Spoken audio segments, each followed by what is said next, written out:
Bonsoir à tous, merci d'être présents. Bienvenue à la demi-finale de la 6e édition du concours d'éloquence Eloquentia. Ce soir, s'exprimeront sous vos yeux ébahis 13 candidats qui ont su se démarquer lors des sélections. Vous avez hâte que ça commence. J'ai hâte que ça commence. Alors je vais tâcher d'être bref.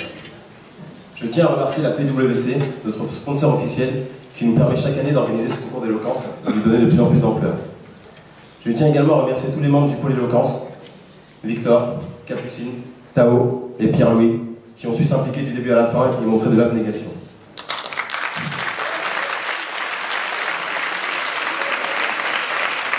Je tiens également à remercier Julien et Azadé du pôle communication, qui ont su réaliser un travail remarquable et vous faire connaître cet événement.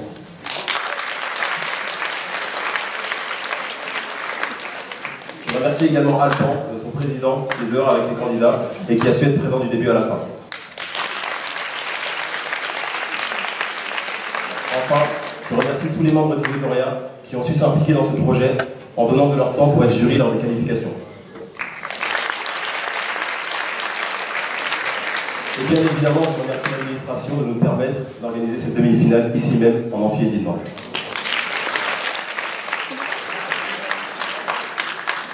Les amis, place au spectacle, place à l'éloquence et place à l'entrée des candidats que je vais appeler et que je vais vous demander d'accueillir avec un tonnerre d'applaudissements. Édouard de Saudelin.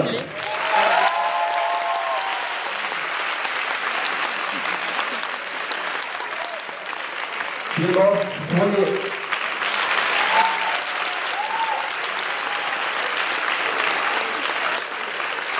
Grégoire L'Église.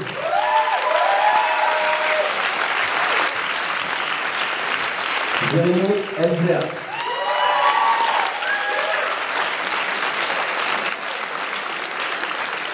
Hugo Gravier.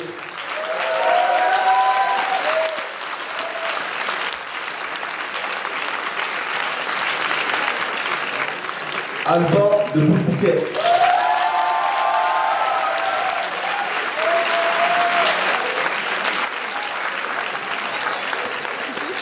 Constance Leroy.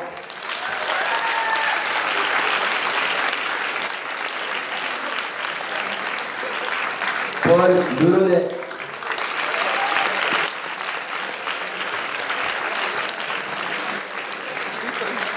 Louis Michaud.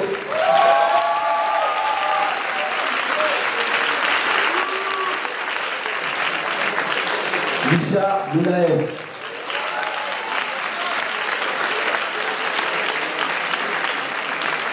Stéphane Fest.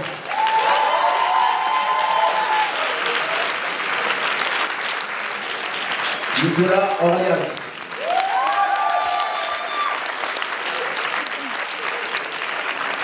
Et Tristan Delcourt.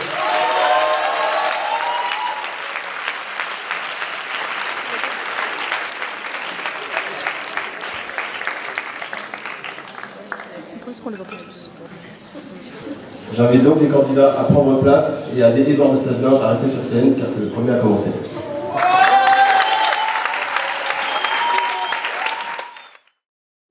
Kems.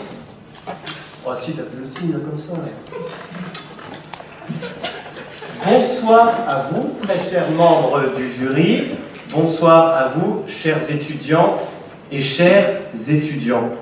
Alors tout d'abord, je suis très heureux et très honoré d'être là ce soir devant vous. Mais entre gens de société, je vous le clame haut et fort, l'heure est grave. Non, je ne vais pas chanter ce soir. Non, je ne vais pas imiter Nicolas Sarkozy. Non, je ne vais pas dire ce soir le mot tchouch. Non, je ne vais pas dire qu'il y a une erreur dans l'intitulé du sujet. Et non, je ne vais pas non plus vous rendre l'argent de François Fillon. Je vais faire tout autre chose. Pourquoi l'heure est grave? Eh bien, je suis seul, solitaire et célibataire. Alors, je ne vais pas vous donner ma carte de visite, comme le font certains, ou encore mon fax, comme le font d'autres. Non, non, non. Je vais plutôt vous donner mon cellulaire. Donc prenez note s'il vous plaît. 06 98 69 69 69. Les hommes doivent se dire: mais quelle est cette énergie humaine qui se met en spectacle et qui tente de séduire des mistinguettes en plein concours d'éloquence? Quel orgueil, quelle toupée, quelle suffisance, quelle arrogance! Eh bien, je vous répondrai, comme le dit Noir M, je ne dirai rien. Il n'en est point, que nenni. Je vous ai fait ce numéro uniquement, ou presque, dans l'espoir de vous faire comprendre qui suis-je en société. Un charmeur, c'est vrai. On le voit à mon physique d'athlète. Un homme qui, comme le dit Booba, fait un peu peur à la voisine. Mais revenons à nos moutons. Nous ne sommes pas dans une salle de jeu. Le jeu de société. En voyant ce sujet, je dois vous le dire, je me suis piqué au jeu. Comme un dieu grec aux Jeux Olympiques, tel Achille, Hercule ou Hermès, je me suis mis en quête de ressources sur l'Internet mondial. Et tenez-vous bien, chers membres du jury, je crois que vous avez choisi le seul sujet avec lequel Internet nous n'est d'aucune utilité. Absolument aucune. Ce sujet cache donc bien son jeu, je dois vous le dire. Jeu de société. Je pouvais m'atteler à la problématique de l'individualisme qui imprègne de nombreux débats, ou alors de la junior entreprise et de leur 14e photo de groupe dans le hall. Ou j'aurais pu me demander s'il est pertinent de parler de jeu de société ou de société du jeu. Mais j'ai préféré ici m'intéresser au moi en société, à décrire les différents jeux JE possibles et qui existent dans la société. Qui suis-je? Qui êtes-vous? Qui est ce moi quand il y a des gens autour de moi? Alors je vais être vieux jeu pendant quelques minutes, si vous le voulez bien, pour répondre à ces questions. Risque, Catan, Richesse du monde, La Bonne Paye, Monopoly, Rummikub, Scrabble, Trivial Poursuite. Autant de jeux de société et j'en oublie. Autant de jeux JEU que de jeux JE. De moi, de caractère en société. Et en tant que meneur de jeu, présentement, je vais tenter de vous en décrire certains. Alors il y a tout d'abord Madoff, le tricheur. Celui qui vole à la banque, qui se rajoute rue de Vaugirard, qui se rajoute 40% de plomb aux richesses du monde. Et vous lui dites bien souvent, Madoff, ce n'est pas du jeu. Et puis Jeanne, l'absente. Elle est où, Jeanne? Clame-t-on. Il s'agit de la femme qui passe son temps sur son téléphone et à qui on doit assonner à chaque fois que son tour vient. C'est ton tour. Et puis Charles-Édouard, le pédant. C'est l'individu qui se sent obligé d'utiliser des mots de plus de 3 syllabes. Paradoxe, combinatoire, superfétatoire, pléonasme, cucurbitaciste, anxiogène, calipige, logoré, chicha double pomme. Il y a également le célèbre mauvais perdant, celui qui perd dès que l'un de ses adversaires brise l'alliance. Celui qui part en disant comme Bill, « Kiss my ass ». D'accord, faisons comme ça, ravi de t'avoir revu, s'enquirons-nous de lui répondre. Il y a aussi Brice de Nice. C'est la personne qui accepte les dés cassés dans le jeu et qui remet toujours en jeu cette règle du dé cassé. Non, un dé cassé est à refaire. Noël Flantier, le moralisateur, est aussi toujours présent. Il harangue toujours les autres comme Démosthène en disant « Changez le monde, vous êtes bien sympathique, mais il faudra d'abord lancer les dés. » Il y a aussi Albert Einstein, le pro du jeu, celui qui connaît le nombre exact de pays par continent au risque et qui sait exactement le nombre de lettres E au Scrabble. Et il en existe tant d'autres. Le disjockey, le muet, le charmeur, l'intellectuel, la petite vessie, le pro du dé, l'inculte, le menteur, le précieux. Mais il y a également le nouveau, celui qui ne connaît pas les règles et qui demande « on peut m'expliquer les règles ?» et à cause de qui nous sommes obligés de faire un tour de chauffe. Soit dit en passant, qui fixe les règles du jeu de société? Et quelles sont-elles? On est bien d'accord, ce n'est pas moi qui les fixe. Tout comme vous, je ne fixe rien du tout. Alors, est-ce alors Hasbro, Peter, ou Lancé, ou encore la société elle-même? Jean-Marie Bigard, le bout en train, vous dira les règles, ça pose toujours problème, aussi bien pour les femmes que pour les hommes, et ça finit bien souvent en bain de sang. Mais il existera toujours le beau joueur, celui qui acceptera qu'un joueur avance son pion d'une case pour éviter la prison. Mais si je puis m'adresser au beau joueur ce soir, qui est présent dans cette salle, je lui dirai: vous n'avez pas, Monsieur Mitterrand, le Monopoly du cœur. Toutefois, est-ce possible d'avoir une erreur de la banque en votre faveur? Recevez 69 000 euros? Non, non, non. Nous savons pertinemment que dans la réalité, vous aurez plutôt erreur de la banque en faveur de Monsieur Kerviel, perdez 5 milliards. Donc, non. La vie en société n'est pas un jeu de loi. Bien qu'il existe des lois qu'il faudrait respecter, j'en conviens. Le jeu de société est unique, singulier, donc propre à chacun. Il s'adapte à la situation et aux règles de la société. Chacun joue son propre jeu. L'important, ce n'est pas de gagner la partie, mais c'est ce que vous en faites. Je terminerai donc en vous donnant mon jeu préféré, Lego. En espérant que mon exposé a été constructif, je vous remercie de votre attention.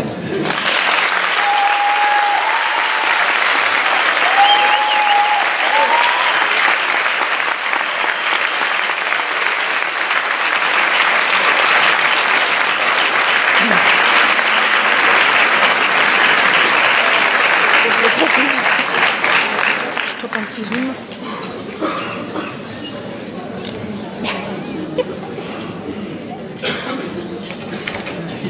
Et toi, pause.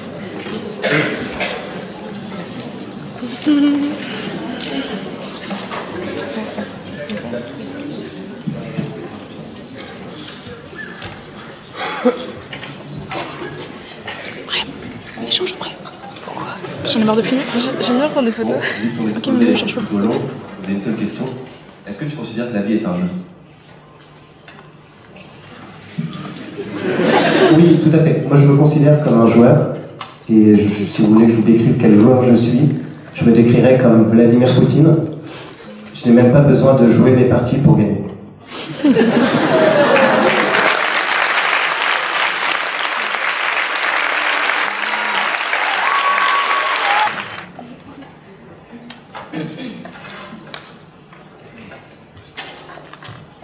Cultive ta différence, m'a-t-on toujours dit.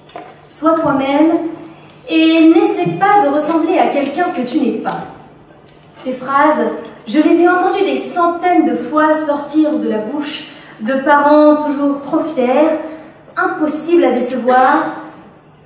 Ou était-ce dans le dernier quiz que j'ai fait du Elle Magazine sur comment séduire dès le premier soir? Enfin, peu importe, l'idée était tout de même là. Pour être une femme moderne dans la société d'aujourd'hui, il fallait assumer sa différence, proclamer son indépendance et promouvoir un vivre ensemble où chacun d'entre nous puisse afficher ses nuances et ses contrastes. Vous devez tous vous demander, ou peut-être seulement certains d'entre vous, où j'ai trouvé la force de mettre en pratique de tels lieux communs, si faciles à énoncer, mais néanmoins difficiles à mettre en place. C'est à l'âge de 6 ans, quand j'ai appris la triste nouvelle du remplacement officiel du Père Noël par la carte bancaire de mes parents. C'est en effet à 6 ans que j'ai pu enfin appréhender l'ampleur de la société inouïe et merveilleuse dans laquelle j'allais évoluer. Une société du vivre ensemble, de la différence et du partage. Un formidable exutoire à mes angoisses et soucis du quotidien. Oui, c'est à 6 ans que j'ai découvert l'incroyable et inégalée société de consommation. Chaque consommateur, ou devrais-je dire aujourd'hui chaque conso-acteur que vous êtes, doit se demander comment avoir pu passer à côté de ces clés que nous offre la société de consommation pour assurer notre développement personnel. Si je suis devant vous ce soir, c'est pour partager mes découvertes qui font suite à une analyse courte, mais très poussée et complète du sujet à l'échelle française, européenne et mondiale. Il faut d'abord appréhender la société de consommation, non pas, contrairement à ce que son nom indique, un lieu de consumérisme à outrance, mais bien comme un endroit de découverte et de vécu d'expériences nouvelles. On n'achète pas le nouvel iPhone. On vit l'expérience de proximité humaine pendant plusieurs heures, un jour par an, devant des boutiques à l'architecture avant-gardiste, auprès du grouillement incessant d'hommes et de femmes qui partagent un idéal commun. Penser différemment. Mais revenons à la définition même de consommation énoncée par le sociologue français Jean Baudrillard dans son ouvrage La société de consommation, que l'on a trop souvent tendance à oublier et que je me permettrai de rappeler pour le plus distrait d'entre vous. On considère que la consommation, en plus d'être un élément structurant des relations sociales, n'est pas un moyen de satisfaire les besoins, mais plutôt un moyen de se différencier. Apple était un précurseur dans l'art de la différenciation, mais d'autres grandes marques ont suivi son exemple. Nike nous rappelle qu'il faut simplement oser, just do it. Et McDonald's vous encourage à venir comme vous êtes. Cette société de consommation, c'est aussi avant tout un joyeux melting pot, où des millions d'individus œuvrent jour après jour et nuit après nuit à la sueur de leur front, enfants et femmes, hommes et vieillards, au partage de la distribution non pas de produits, mais d'expériences. Reprenons l'exemple du téléphone de la marque à la pomme. Le produit est le fruit d'un travail de collaboration entre les États-Unis, la Chine, la Mongolie et même la France pour la création de certains matériaux de l'appareil. Le commerce international n'est en fait rien d'autre qu'une solution de partage généralisée où chacun peut faire part de son savoir-faire dans lequel il excelle. Je vous parle des expériences car elles sont aujourd'hui quotidiennes grâce à cette nouveauté admirable et étonnante qui est l'ubérisation. Là encore, une idée brillante sur la question du relationnel et du vivre ensemble, du partage et de l'entraide. Mettre le client en relation directe avec l'entreprise au travers de l'utilisation des nouvelles technologies. Une rencontre perpétuelle et éternelle entre des individus qui ne font parfois que se croiser quelques secondes au gré d'une journée bien occupée. Mais c'est là qu'on se rend compte que bien plus qu'une simple affirmation de cette différence, cette société ubérisée permet une entraide mutuelle et systématique. Chaque personne peut désormais attribuer une note et des commentaires toujours constructifs auprès de chaque individu lors du moindre échange. Là encore, on retrouve le souci de l'autre, le désir de voir l'autre s'épanouir dans sa différence et de l'aider à s'améliorer sans cesse afin qu'il puisse devenir la meilleure version de lui-même. Vous savez, comme ce professeur bienveillant qui vous note juste en dessous de la note nécessaire à la validation de vos crédits, que vous puissiez revenir plus sûr, plus mûr, plus confiant, plus tard aussi, dans de meilleures conditions. Enfin, en tant qu'une meilleure version de vous-même, quoi. Vous l'aurez donc compris, compris, la société de consommation est un merveilleux outil de développement personnel puisqu'il permet à chacun d'entre nous de partager des relations humaines, du savoir-faire et de s'affirmer en osant avouer et montrer sa différence. On me demandera alors, mais qu'en est-il de la consommation de la société? Il est vrai que j'ai oublié de vous donner une autre définition de la consommation. Plus littéraire, moins usitée, elle s'énonce ainsi. La consommation repose dans le fait de mener une chose au terme de son accomplissement. J'espère qu'aujourd'hui, vous aurez compris que pour mener la société au terme de son accomplissement qu'il reviendra à tout un chacun de définir, il vous faut consommer, consommer, consommer. Merci.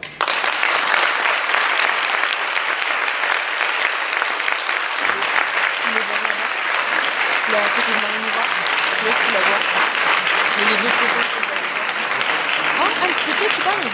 Le strippé, il est chez Caroline. On sait pas pourquoi.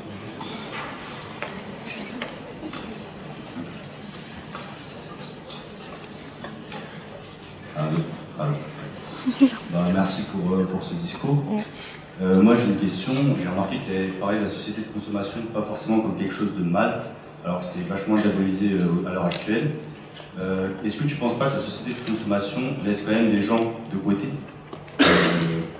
Alors j'espère que mon ironie et la naïveté de mon propos n'aura échappé à personne.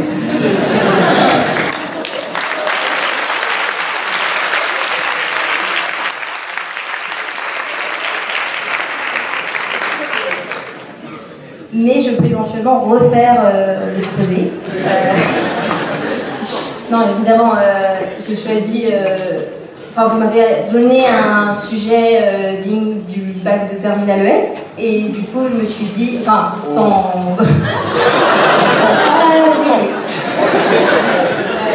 Non, mais je veux dire, c'était un sujet qui laissait... voilà, qui pouvait faire... se retrouver en un temps très scolaire et très ennuyeux pour l'auditoire. Et j'ose espérer qu'en ayant pris du coup le contre-pied en faisant une société idéalisée, et puis voilà, à la fin, je vais le décrire un petit peu, en parlant que toute cette société de consommation finalement consomme notre société. Voilà.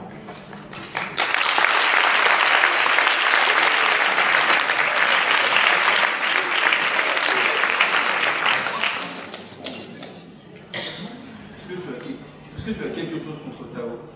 Contre? Ah non, pas du tout. Non, on a pu échanger longuement lors des présélections, c'était très sympathique. Donc, voilà.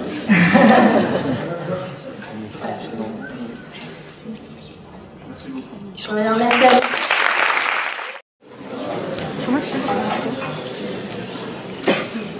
Bonsoir Nantes. Tout d'abord, je tiens, alors ça ne fait pas partie du discours, hein, je tiens à remercier tous ceux qui ont séché pour être ici. On se reverra au rattrapage.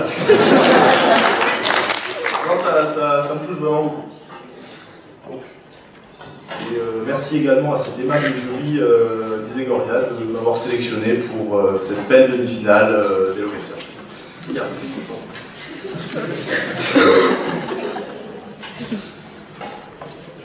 Mieux vaut-il être craint ou être aimé?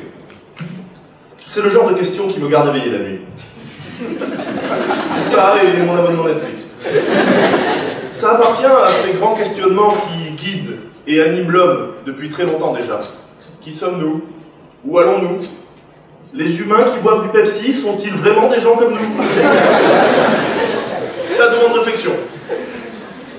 C'est vrai qu'on voudrait tout de suite en faire une lecture seulement politique. Mais ça deviendrait vite barbant. Et vu le miracle que c'est d'avoir fait venir autant d'absentéistes notoires à cet amphi, ce serait dommage de les voir partir si vite. Ça mériterait même qu'on renomme la salle Amphi de Lourdes. Mes salutations à Catodentia. Commençons par analyser les termes du sujet. Être craint, être aimé... Nous sommes directement placés dans une position supérieure. De dirigeants même. Et c'est ce qui devrait animer la majorité de mon propos. Ça a également une connotation toute personnelle. Ça me rappelle mon enfance. Quand j'étais petit, devant ma télé, non, pas de Sabri ou de Jamel. Moi, je voulais être aimé. Parce que c'est lui qui finissait avec toutes les filles à la fin, déjà, et pas pour enfiler des perles. Alors oui, je vois vos mines outrées. J'ai essayé de rendre ce passage un peu plus RSE et moins discriminant, mais je parle encore mal l'écriture inclusive. Mais aussi et surtout car je me revendique du Éric Judorisme, une jeune religion en plein boom. Même si on me signale à l'oreillette qu'à la prochaine association du type religion et boom, on me sort.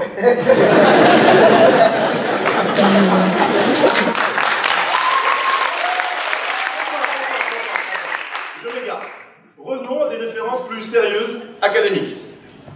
Machiavel, Le Prince, chapitre 17, où l'on nous dit que, à choisir, il vaut mieux être craint qu'aimé, car l'homme est une sale bête, à laquelle on ne peut pas se fier. Tenez, moi, rien que depuis que je suis entré sur scène, j'ai eu une dizaine de pensées ignobles, volontairement postillonnées sur mon pupitre, et offensé 3 ou 4 religions.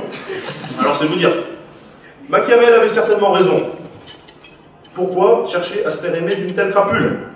C'est bien mieux d'être craint. Dans cette optique, le bon souverain est celui qui ne se laisse pas marcher sur les joyaux de la couronne.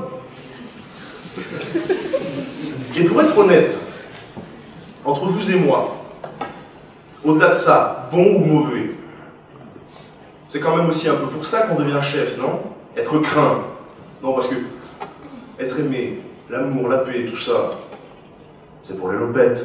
Les hommes, les vrais, ça aime les rapports de force, l'odeur de la sueur et les muscles saillants. Quand je vous disais que c'était primitif comme animal.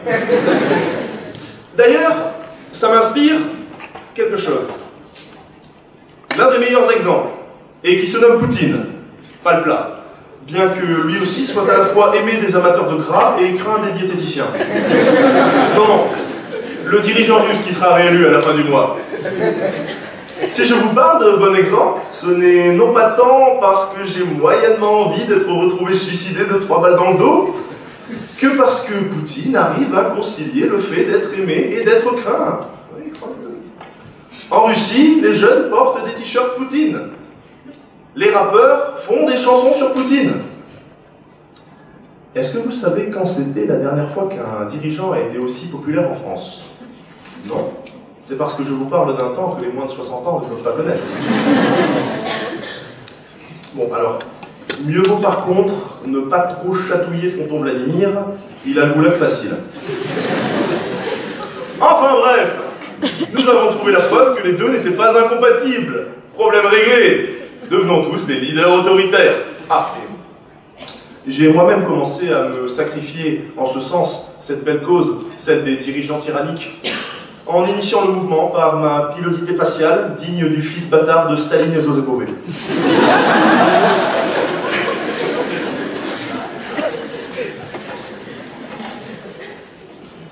Alors oui, soyons craints, montrons au monde qu'on ne plaisante pas. C'est bien plus sûr que d'être aimé. Qui a envie d'être aimé? Les nuls et les youtubeuses beauté, ne soyez pas comme eux. Et pourtant, la partie douce et sensible en moi, ne riez pas, me dit qu'il y a une place pour l'amour. Que peut-être qu'une fois mes accès de testostérone passés et le retour de mes neurones, je réaliserai que si j'étais aussi craint que je le voulais, je serais bien seul. C'est bien connu. Les despotes en ont peu, des potes.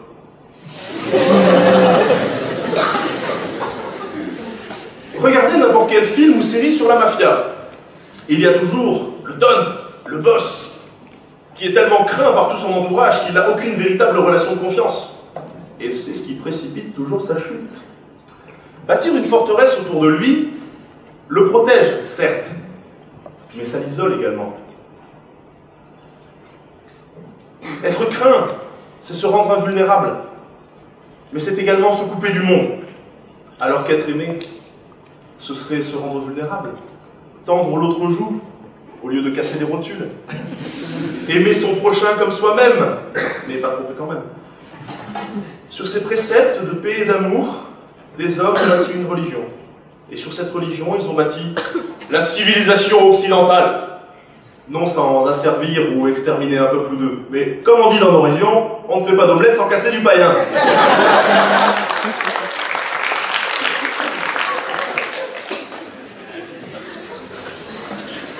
Oui. Comme quoi, on peut vouloir prêcher l'amour et se faire craindre, ce qui est problématique pour mon raisonnement. Vais-je finir dans une impasse? Certainement pas. Je refuse de me faire acculer. Mais surtout pas dès le premier soir. Ou alors offre-moi un verre d'abord. Il faut se rendre à l'évidence. L'important n'est peut-être pas d'être craint ou d'être aimé, mais plutôt d'être un bon meneur, un chef dont l'action est positive pour son groupe. Se sortir de cette démarche auto-centrée. Ne pas se demander si mon groupe me craint ou m'aime, mais plutôt ce que je peux faire pour lui. Oui, si je parodie une citation de Kennedy, ce n'est pas parce que c'est la première chose qui me passe par la tête, mais bien parce qu'être un leader, ça devrait toujours être agir de la meilleure des façons possibles pour son groupe. Et si pour ce faire, on doit être craint ou aimé, ainsi soit-il. Vous me répondrez, ce n'est pas la peine d'en faire autant. Tous les politiciens ne sont pas des requins ou des ordures. Oui, je connais cette théorie. Et pourtant, je dois l'admettre. À la fin, notre image est définie par le regard d'autrui. On nous étudie, on nous dissèque, que l'on soit craint, que l'on soit aimé, pourvu que notre vie n'ait pas été un échec.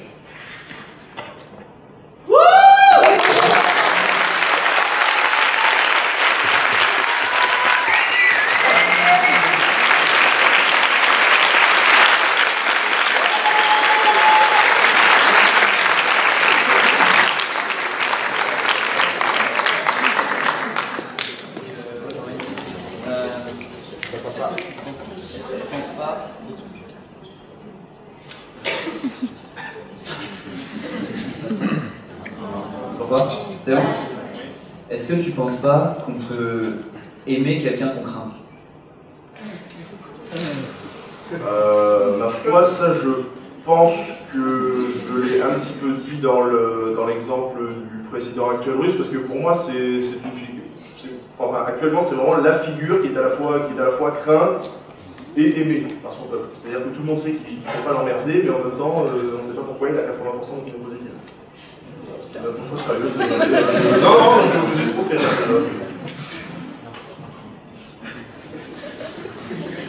Bah, ce sera tout le monde. Merci. Le penseur de Rodin. Ok. Quand j'ai découvert ce sujet, je vous avoue que j'étais un peu perplexe. Et je me suis dit que la meilleure chose à faire était encore d'aller demander au principal intéressé. Alors dimanche dernier, je me suis allé lui rendre visite au 77 de la rue de Varennes. J'ai parcouru les jardins du musée Rodin et je l'ai cherché partout. Je suis passé devant des statues, toutes plus mouvantes, toutes plus torturées. Et puis enfin, caché derrière des cyprès, je l'ai aperçu. J'ai tout de suite été frappé par sa stature imposante. Imperturbable, il surplombe et domine tout, au point qu'on n'ose pas trop le déranger. Même debout, on n'atteint pas ses pieds. On est obligé de lever la tête si on veut croiser son regard. Et encore, on ne le croise jamais vraiment. Il est bien trop absorbé à penser à je ne sais quoi pour nous accorder son attention. J'ai longuement hésité à l'importuner. Pourtant, il fallait que je sache. D'abord parce que sans lui, j'étais foutu pour Eloquentia, mais aussi parce que j'avais besoin de vérité. Oui, j'avais besoin qu'on me dise comment on pouvait avoir une patience aussi aiguisée. À quelle fin on pratiquait cette étrange activité de méditation sans interruption, dans une position aussi inconfortable, le dos éternellement cambré en avant, les orteils fermement agrippés à un rocher, comme pour s'empêcher de tomber. Je me mis en tête de le provoquer, en prononçant la phrase sacrée. Vous qui entrez, abandonnez toute espérance. Il m'a d'abord résisté. Il a fait semblant de m'ignorer. Et puis, comme par magie, son corps s'est mis à s'animer. Son visage s'est mué en une expression plus dure, et il s'est tourné vers moi. Qui ose troubler ma réflexion?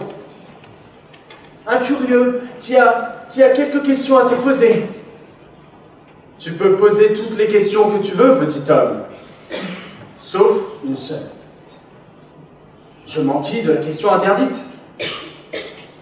Ne me demande pas à quoi je pense ou crains mon terrible coup. Mais à quoi pouvait-il bien penser pour le cacher si précieusement? Je me dis qu'il devait ruminer quelques sombres pensées, trop obscures pour nous les hommes, pour qu'on puisse les comprendre. Pour autant, je ne m'avouais pas vaincu. Je saurais bien lui faire avouer par le biais de questions détournées. À quoi pouvait-il penser? Une première interrogation m'échappa des lèvres. « Mais qui es-tu » lui dis-je, ému devant tant de majesté. « Je suis le poète, gardant les portes de l'enfer. Je suis Dante penché sur la divine comédie. Je suis le digne héritier d'Athéna. Je suis la personnification même de la pensée. Je suis le penseur. » Je lui demandai s'il pensait donc à l'enfer, à comment le mal avait pris le pas sur le bien, s'il s'interrogeait sur l'absurdité des guerres totales, sur l'horreur des génocides, sur la monstruosité des bombes atomiques. Mais il me rit au nez, me signifiant par là que jamais il n'avait créé, que sa pensée était sienne, et sienne seule. Il était donc impossible de lui faire cracher le morceau? Peut-être que d'autres questions sauraient le forcer à se dévoiler. Mais alors pourquoi es-tu aussi concentré, aussi crispé sur ton rocher? Il ricana. Vous autres, vous croyez penser, mais vous ne faites que cogiter. On pense d'abord avec son corps. Pourquoi crois-tu que je suis dans cette position ridicule, jour et nuit? Mais parce que penser demande un effort prodigieux, pas seulement spirituel, mais surtout physique. Profitant de l'instant où il se livrait, et pris d'un courage soudain, j'osai lui poser la question tant redoutée. « À quoi penses-tu » Sa réaction fut violente. Il s'est emporté. Il a commencé à agiter ses bras immenses. J'avais l'impression à tout moment qu'il allait m'empoigner pour me réduire en miettes. Et puis d'un coup, comme ça, sans prévenir, il a craqué. Il a éclaté en sanglots. Ça faisait peine à voir. Il s'est livré intégralement à moi. Il m'a avoué son plus terrible secret. Je n'ai jamais pensé à rien. Je ne suis qu'un misérable bloc de métal. Rodin m'avait confié la tâche de guider l'humanité, mais je n'en ai jamais été capable. En cet instant, je comprenais la silencieuse et solitaire souffrance de ce colosse sensible. Je m'efforçais de le consoler. Allez, ne pleure pas. Tu n'as pas échoué. Je lui rappelai qu'il était au premier rang de la guerre contre la pensée toute faite, et qu'au contraire, il symbolisait une pensée travaillée, réfléchie, mûrie. Je lui rappelai qu'il était sans aucun doute avec le « je pense donc je suis » de Pascal, de Descartes. Les pensées de Pascal, le plus éminent représentant de la pensée. Car qui d'autre que lui y avait consacré sa vie entière? Qui d'autre que lui y incarnait en un coup d'œil une notion aussi imaginaire? Qui d'autre que lui alliait grâce, force et sérénité de façon aussi imaginaire? Exemplaire. Tu crois, m'a-t-il répondu, essuyant ses larmes de ses mains énormes et disproportionnées. Il semblait satisfait. Il avait repris lentement sa posture habituelle, son coude s'enfonçant dans son genou droit, son visage s'encastrant durement sur ses phalanges, jusqu'à devenir totalement immobile, comme s'il n'avait jamais bougé. On peut le dire, le penseur est un éternel incompris. Pourtant, il a tout vu, il a tout entendu.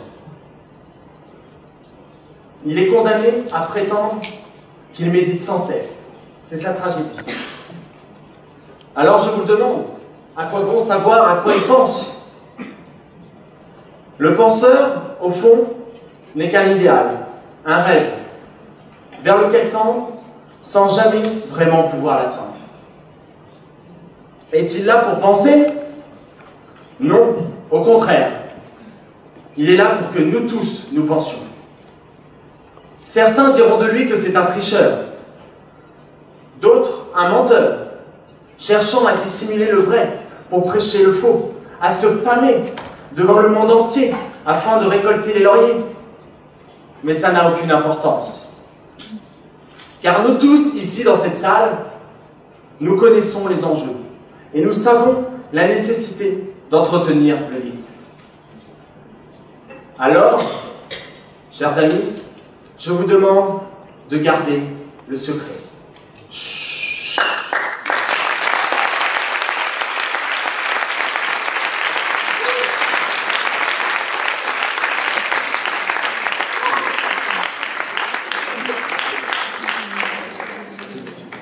Une seule question. Est-ce que tu te vois comme un penseur?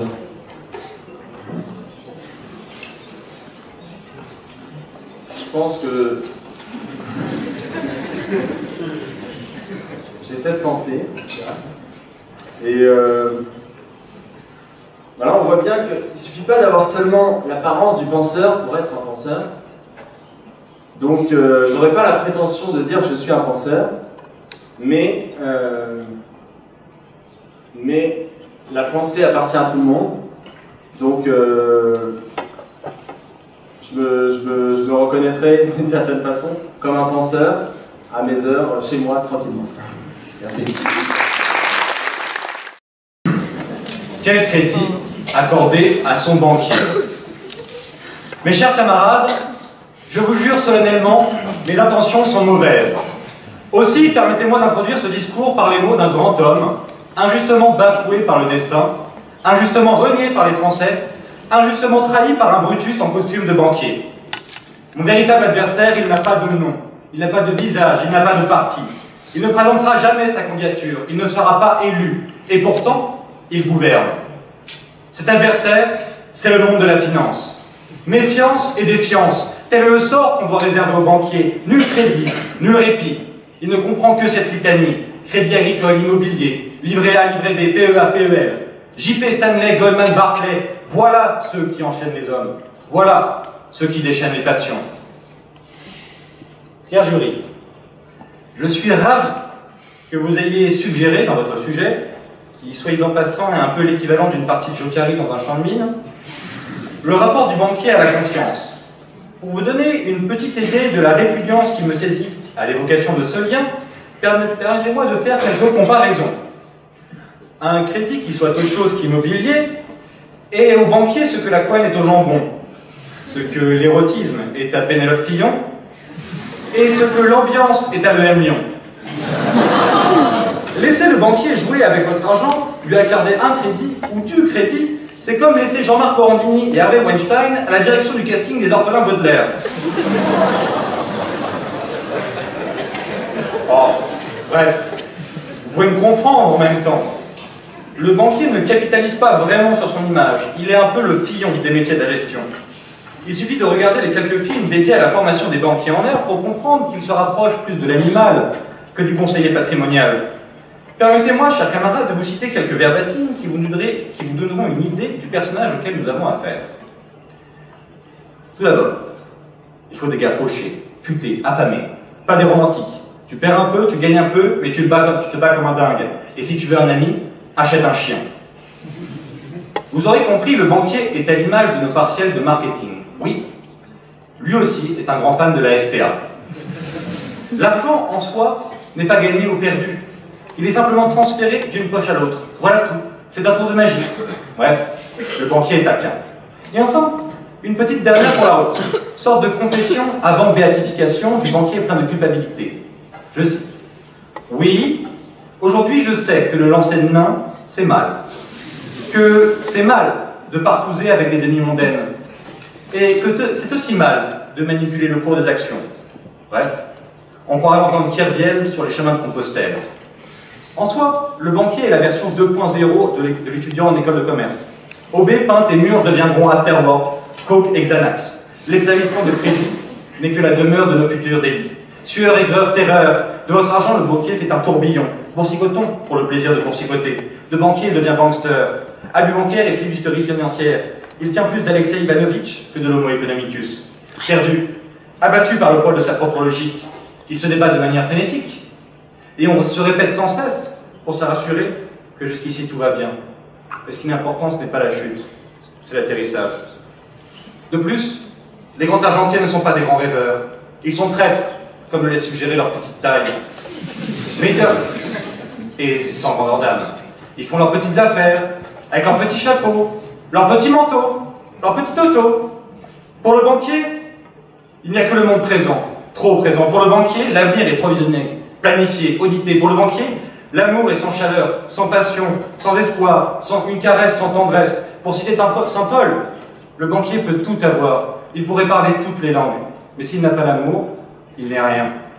Pour le banquier, l'érotisme et le rêve sont une plage à Palavas-les-Flots.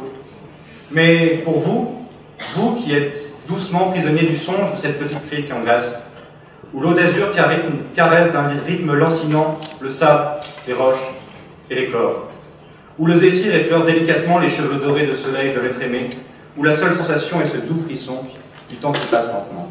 Ouais, cher public, vous allez dire que je m'excite, que les coups sont durs pour le banquier.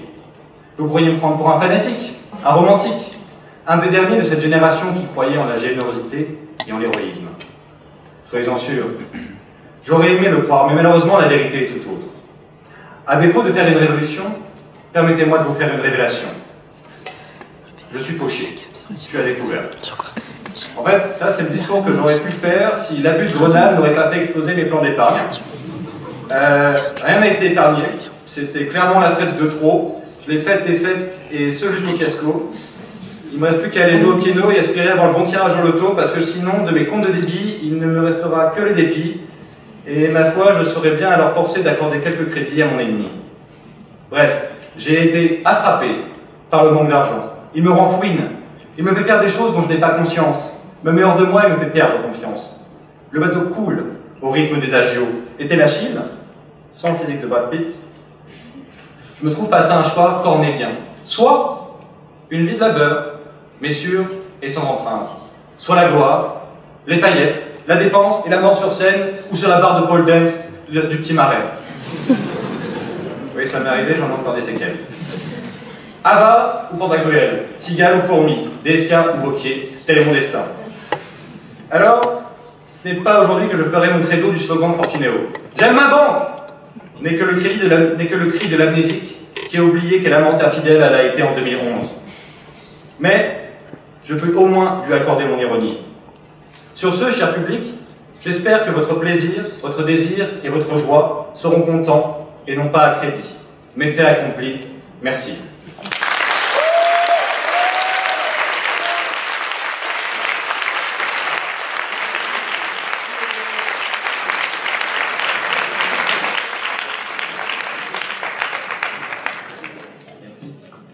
Est-ce que tu considères qu'un banquier qui s'intéresse réellement plus à quelque chose d'autre que l'argent de ses clients fait mal son travail? Alors, tout d'abord, je commencerai par des mots de Dalida. Il dit moi je veux vivre et aimer, et je doute que ça soit vrai pour le banquier. Et est-ce qu'il s'intéresse autre chose qu'à l'argent de ses clients? Enfin, ta question est un peu alambiquée, mais dans ce cas-là, il ne sert à rien, quoi. Le banquier, c'est l'argent qui l'intéresse. Sinon, il ne paierait pas pour ça. Merci.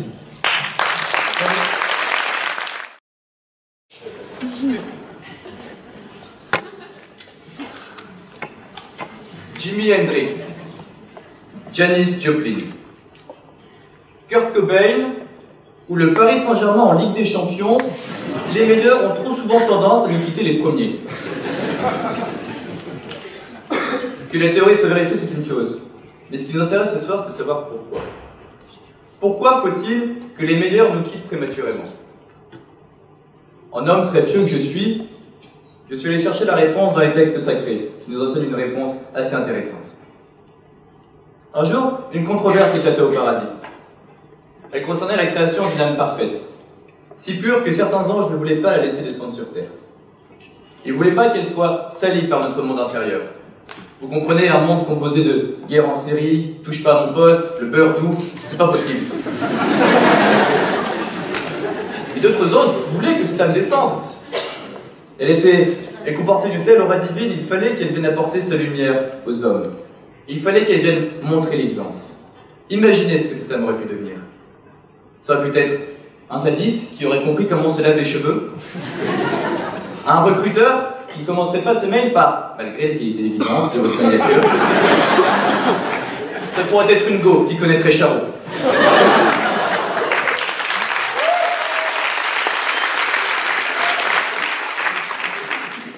Rapidement donc, les groupes d'anges comprirent qu'ils ne pourraient pas s'entendre et s'en remettèrent à Dieu, afin qu'il puisse arbitrer. Et Dieu leur donnait une réponse très ciel à ciel. Enfin, c'est comme terre à terre, mais au paradis.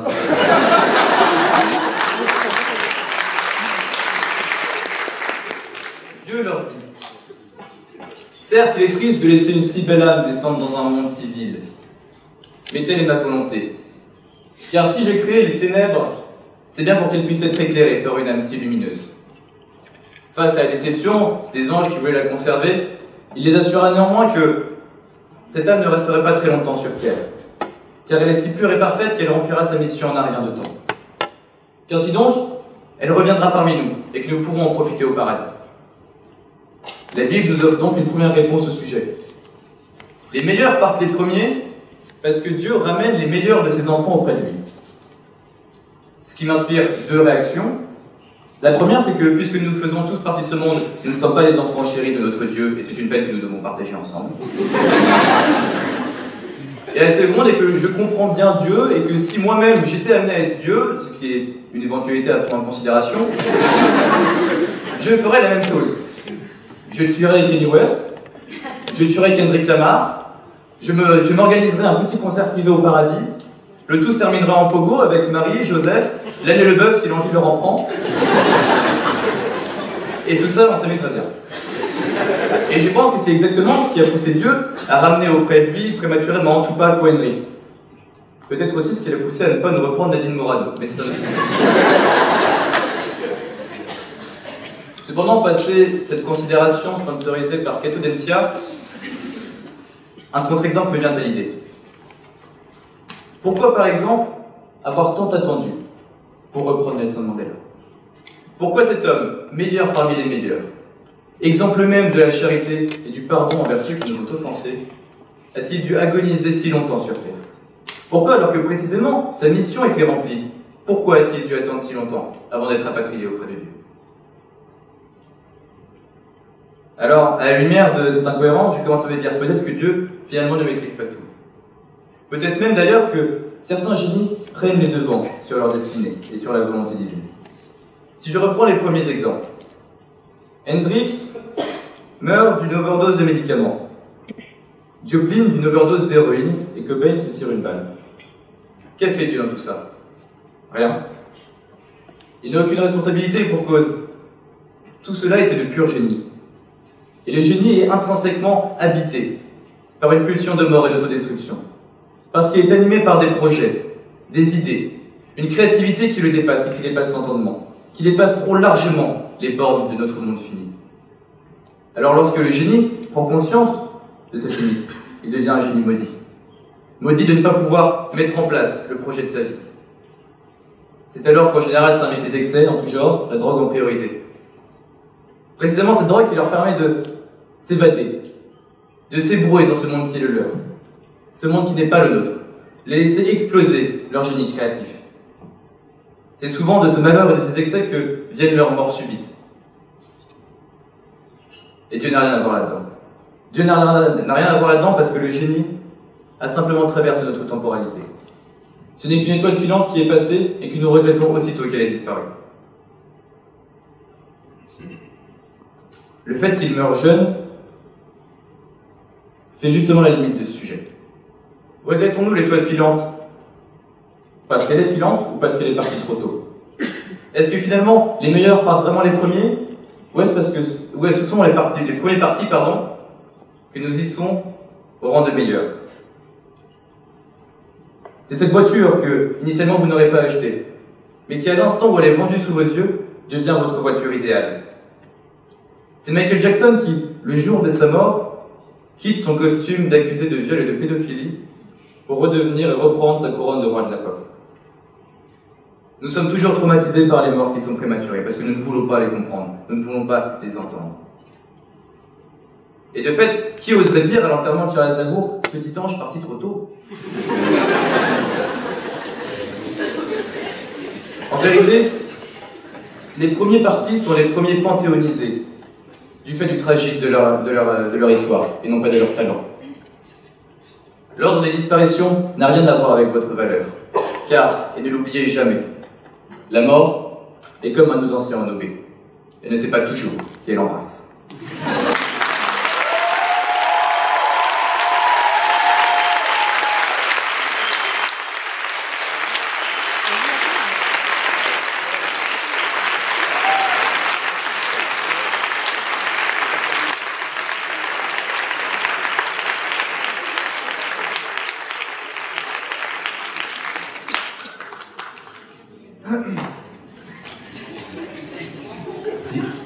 Alors en sport automobile, en Formule 1 en particulier, on a tendance à faire partir le meilleur en premier, celui qui a fait les meilleurs tours de qualification, etc.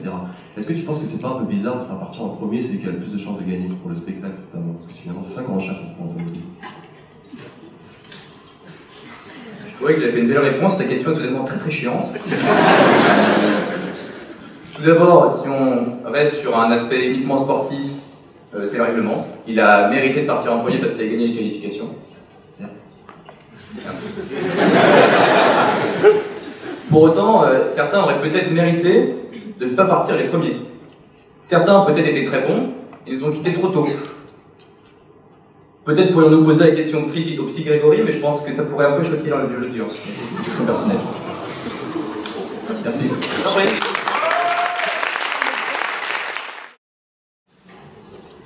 Étudiant en école de commerce, définition. Personne perdant sa dignité dans une école trop chère, dans le but de gagner plus tard de l'argent en exerçant un poste immoral pour parvenir à la gloire sociale. Vos programmes, me direz-vous. Joli cliché surtout. Argent et gloire ou dignité et morale. Quand je découvre ce sujet, je pense plutôt à clichés et stéréotypes ou mauvaises associations et raccourcis. Je m'étonne d'abord. Moi-même issue de cette brillante famille, je me demande, une fièvre généralisée aurait-elle frappé tous les membres d'Iségoria? Ont-ils fait appel à un stagiaire cette année pour la rédaction des sujets? Mais comme je suis bonne joueuse, je traite quand même ce sujet et me dis qu'ayant perçu mon esprit critique, il me donne volontairement une formulation à détruire. Alors commençons. Tout bon exposé commence par une définition des concepts. J'ai décidé de vous épargner ici la classique mais non moins détestable lecture de définition tirée du Larousse et d'aller plus droit au but. Je ne vous ferai pas d'ailleurs l'affront de vous expliquer ce qu'est l'argent. Je pense que si dans cette salle nous casquons tous 36K pour cette formation, nous savons déjà ce que c'est. D'un côté donc l'argent qui serait associé à la gloire. La gloire paraît également être une notion abordable. Alors, je vois le premier rang qui s'inquiète, alors je vais quand même la définir. Alors la gloire, on entend par ici la renommée, le prestige aux yeux d'une société, mais également la grandeur qui couronne une action. La gloire peut donc être liée à l'argent, puisqu'elle mène à la reconnaissance, qui peut donc entraîner l'augmentation des gains, confère les salaires des candidats de télé-réalité qui se contentent d'être célèbres malgré un QI fort discutable. Je citerai ici un certain Vivian de la Villa de Cœur-Brisé qui dit « J'ai 75 de QI et alors ?» Fin de citation. Et Et inversement, la réussite financière va souvent de pair avec la reconnaissance sociale dans nos vilaines sociétés capitalistes du bout. Confèrent ces hommes et ces femmes à succès, dont le nom est devenu célèbre et impressionnant. Coucou Bernard, on pense à toi, reviens payer tes impôts à la maison s'il te plaît, les paradis fiscaux c'est pas bien. De l'autre côté, nous avons donc la dignité, qui irait de pair avec la morale.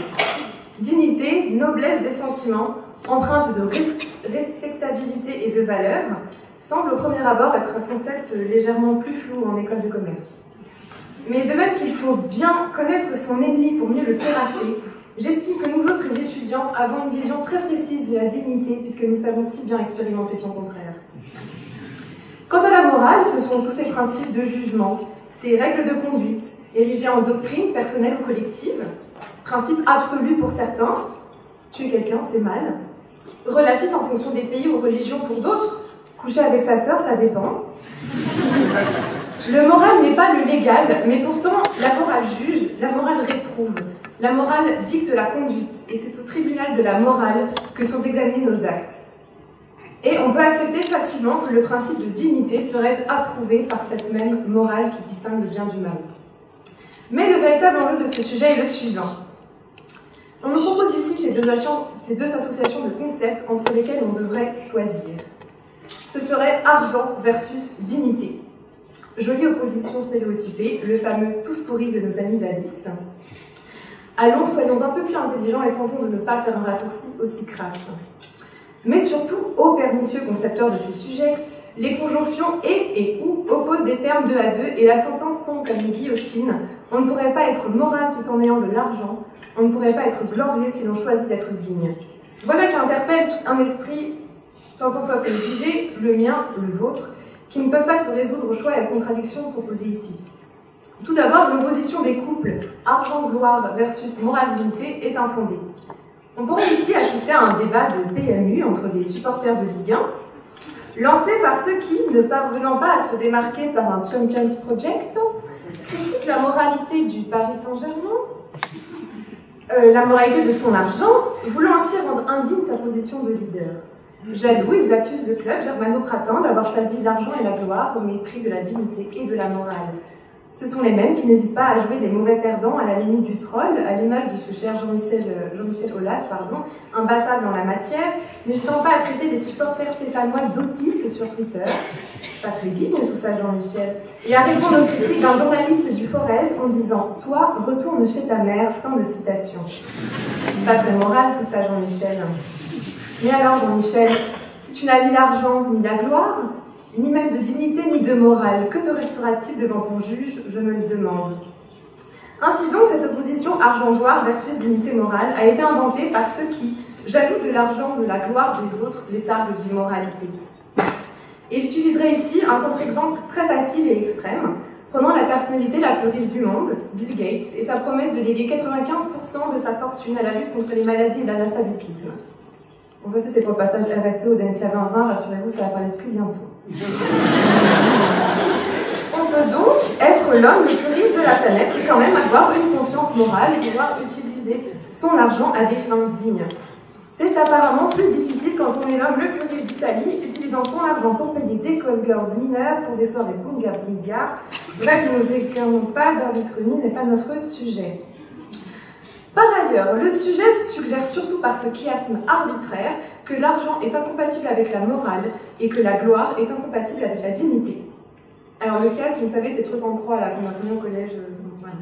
Alors je prendrai pour commencer un contre-exemple en citant un grand philosophe du XXIe siècle. Bordel, quand on rentre sur la piste, on est venu teaser, claquer du vif. Booba semble ici exprimer une vision de l'argent qui ne serait pas très empreinte de morale.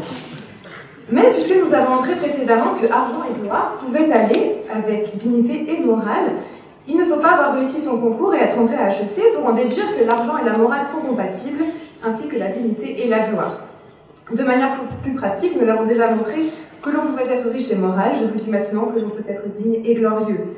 Les actes dignes sont de fait couronnés d'une gloire réelle et non clinquante, d'un prestige discret et intrinsèque. Par exemple, tenir les cheveux d'une camarade en situation de détresse stomacale, suite à la prise combinée de divers alcools bon marché, voilà un acte digne. réellement glorieux qui mériterait un petit peu plus de reconnaissance. Dédicace à ma coloc. Nous avons donc ici résolu, et je t'aime aussi, les plus grandes contradictions de ce sujet. Il tombait comme une sentence, mais le voilà jugé lui-même, il en rougit le traître. Et puisque comme Cyrano, à la fin de l'envoi, je touche, portons un coup fatal à ce sujet qui le mérite tant. La question posée par le sujet n'a tout simplement pas de raison d'être, car en réalité c'est un faux choix. C'est à l'individu, libre et pensant, de remplacer le « ou » en « et ». Petit, apprenant notre grammaire, nous recherchions avec assiduité ce fameux ornicard, mais où qu'il est ce condornicard, grâce auquel nous apprîmes nos conjonctions de coordination. Eh bien justement, c'est à l'individu libre de choisir comment il veut coordonner sa vie, quelle articulation il souhaite trouver entre les termes argent, gloire, dignité, morale et tant d'autres. Alors chers amis, ne soyons pas aussi clichés que ce sujet qui voudrait nous faire croire que ces termes s'opposent. Soyons libres, obtenons par nous-mêmes le beurre, l'argent du beurre, la crémière, le crémier parce qu'il n'y a pas de raison, et soyons riches, moraux, dignes et ainsi infiniment glorieux. Je vous remercie.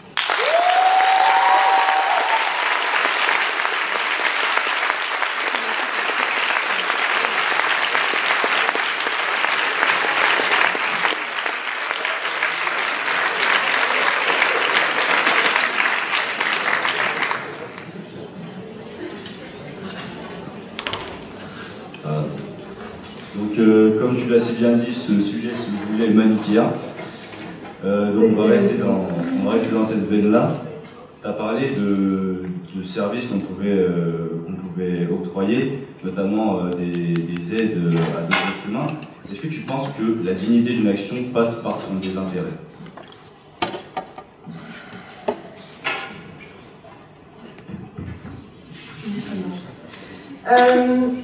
En fait, comme je l'ai peut-être défini de manière un petit peu rapide tout à l'heure, la dignité, c'est une question qui peut être assez relative, un point de vue assez relatif, puisqu'il s'agit du degré de respectabilité et de valeur d'une personne ou d'une action. Alors, en effet, ça peut passer par le désintéressement, mais on peut tout à fait être infiniment digne en ayant justement pour intérêt d'améliorer une situation, et il n'est pas interdit d'aider quelqu'un tout en y trouvant son propre intérêt. C'est-à-dire quand on fait un don et qu'on bénéficie d'un abattage fiscal de 66%, c'est pas mal d'avoir quand même fait ce don. Donc c'est pas tout à fait dénué d'intérêt. Pour moi, au contraire, c'est ça qui est plus intéressant. En revanche, ça pose une question morale.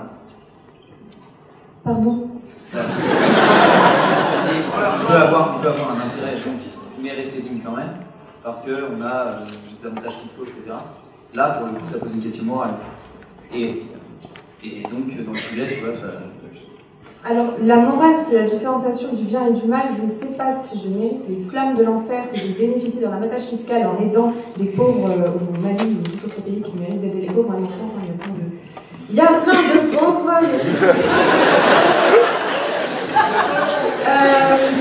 Non, pour moi, c'est pas un problème de morale, parce que comme j'ai dit, ça dépend aussi du point de vue dans lequel on se place. Et pour moi, ce n'est pas immoral du moment que la maxime, comme dirait Kant, la morale kantienne, dont je ne vais pas vous répéter parce que vous avez tous Kant par cœur, mais tant que la maxime de ton action, et enfin bref, vous connaissez la suite, hein, c'est super joli comme citation. Et si tu veux, il faut que ton acte soit quand même mu, du verbe mouvoir, par cet attrait justement pour le bon. Si toi-même tu en retires des grâces, c'est pas plus mal, j'ai envie de dire tant mieux pour toi. Et ça ne rend pas ton acte immoral parce qu'il est à la base venu par quelque chose de digne et de bon. Ok, merci.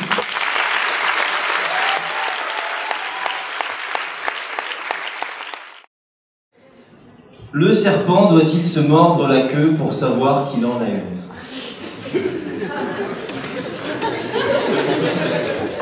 Je ne vous cache pas que lorsque j'ai pris connaissance du sujet, un sentiment d'effroi, de crainte et surtout de vide s'est emparé de moi. Que faire? Que faire, mais surtout, que dire? J'avais déjà grillé mon seul et unique joker lors de mon premier passage. Je me devais donc de traiter ce sujet afin de ne pas passer pour un imbécile dans un amphi ouvert au public, et surtout afin de ne pas repartir la queue entre les jambes, à défaut d'autre chose.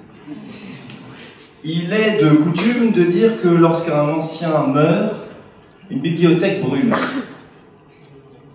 Un adage un peu saugrenu puisque je n'ai jamais vu de bibliothèque flambée à la mort de mes grands-parents maternels. Mais bon, passons. J'ai entrepris une petite visite chez mes survivants paternels afin de bénéficier de leur immense savoir avant le grand autodafé. Une fois passées les formalités, comment allez-vous? Oui, je sais, ça fait longtemps qu'on s'est pas vu, et alors, ça vous fait quel âge? 95 ans! Ah ouais, quand même. Ah, j'ai bien fait de pas trop traîner en route, oui. On s'est attablé et on s'est lancé dans le vif du sujet. De cette conversation, que dis-je de cette conversation, de ce monologue, de cette logorée, de cet entremêlement de figures de style, d'anaphores, de litotes, de zeugma qui me rappelaient des traumatismes de mon collège. Je n'ai pas pu tirer grand-chose. Et mon grand-père termina son élan de génie par un « Paul, souviens-toi, le plus important, in coda venenenum ». Mon niveau de latin s'arrêtant à la deuxième déclinaison latine, inutile de vous dire que je n'avais là rien compris, et que pour compenser mon absence chronique de niveau latin et culturel, j'arborais un sourire radieux, béat, mais ô combien évocateur. In coda venenum, de la queue, le venin. C'est une expression latine qui a été utilisée à la base pour qualifier les récits et les écrits dont l'introduction est neutre, voire même éloquente, mais dont la conclusion est incisive, violente, et parfois même méchante. C'est inspiré du scorpion, dont les pinces paraissent impressionnantes mais sont inoffensives, alors que la queue, elle, est incisive et parfois même mortelle. Voilà, c'était la petite parenthèse Wikipédia. En se mordant la queue, on goûte donc au venin. Nous faisons l'expérience de l'acidité, du tranchant, du puissant. Nous sommes victimes d'un sentiment de paralysie, de tétanie, parfois même de nausée. Le fait de se mordre la queue provoque donc chez le serpent, et le contorsionniste d'ailleurs, un sentiment douloureux, une douleur vive, aiguë et puissante. Cette douleur est si désagréable que généralement elle ne se reproduit pas, à moins bien sûr que l'on ait un goût prononcé pour la queue, ce qui dans ce cas-là serait de l'autocannibalisme, qui je le rappelle, est désapprouvé par la plupart de nos sociétés modernes, à tort ou à raison d'ailleurs. La queue fait donc office d'anticorps, elle vient nous immuniser contre toutes les mauvaises expériences de la vie. Plus on se croque, plus nous apprenons. La queue est donc la pierre angulaire de notre construction, la pierre angulaire de l'édification de notre société. La queue est source d'apprentissage, source de remise en question, source de découverte. Je n'ai donc qu'une seule chose à vous dire, soyez curieux et croquez des queues. Allez-y, à bouche que veux-tu, donnez-vous-en à cœur joie. Vous verrez, l'essayer, c'est l'adopter. En croquant des queues, vous partez à la découverte, vous acceptez de sauter dans le vide, vous acceptez tout simplement le fait de vous abandonner à vivre. Vous sortez des sentiers battus et vous décidez d'aller là où personne n'est jamais allé, vous forgez une personnalité unique, une personnalité authentique. L'expérience acquise, source d'émancipation, fera de vous un être à part entière. Refuser de participer à un tel festin, c'est accepter de rater la substantifique moelle, l'essence et la quintessence même de la vie. C'est accepter de rester sur le banc de touche, accepter de regarder les autres s'adonner au plaisir du théâtre mundi. C'est accepter de rester à quai et de regarder les autres partir dans le train qui les amène vers des contrées lointaines ou tout simplement vers un intérieur. Si vous ne le faites pas pour vous, faites-le au moins pour les autres. Il faut se croquer la queue pour soi, pour sa propre construction, mais également pour autrui. L'une des sources de du savoir, c'est l'apprentissage, autant pour moi, et l'apprentissage vicariant, c'est-à-dire l'apprentissage par les autres, pour les autres. Partagez vos expériences, soyez témoins, transmettez le savoir. Il faut avoir vécu, il faut avoir souffert en sa chair pour comprendre pleinement quelqu'un qui souffre en son sein. Il faut avoir goûté le sang, il faut avoir goûté les larmes, il faut avoir goûté les pleurs pour faire preuve de compassion, d'empathie et avoir de bons conseils. L'autre jour, j'ai dû aller faire une séance de psy chez un ami, je pense que nous l'avons tous ici, fraîchement célibataire. Pour répondre et trouver les bons mots à quelqu'un qui n'a de cesse de te répéter « Oh mais tu sais, mais qu'est-ce que je vais faire sans elle? Je ne saurais pas, je la mérite pas de toute façon, c'est qu'une grosse... » Pour trouver le bon mot, et répondre efficacement à cette personne et apaiser les mots, j'ai pu moi-même bénéficier de ma propre expérience de croqueur de queue en matière de célibat. Et je lui ai apporté tout le réconfort, tout le soutien et toute la chaleur dont il avait besoin. Alors à tous ceux qui viennent freiner votre voracité à grands coups de « protégez-vous », je leur réponds que nenni, que dalle. Au diable leur scepticisme et leurs sentiments belliqueux, leurs quenelles et toutes leurs querelles. La queue est l'avenir de l'humanité. Alors, n'hésitez plus que vous soyez serpent à lunettes, serpent à sonnette, cobra, boa, anaconda, naja, crotal, vipère, couleur ou orvet, ce n'est pas la taille qui compte. Croquez à pleines dents, croquez avec envie, avec passion, avec gourmandise, avec plaisir. Et surtout, n'oubliez pas, comme le disait si bien Johnny, à queue, je t'aime.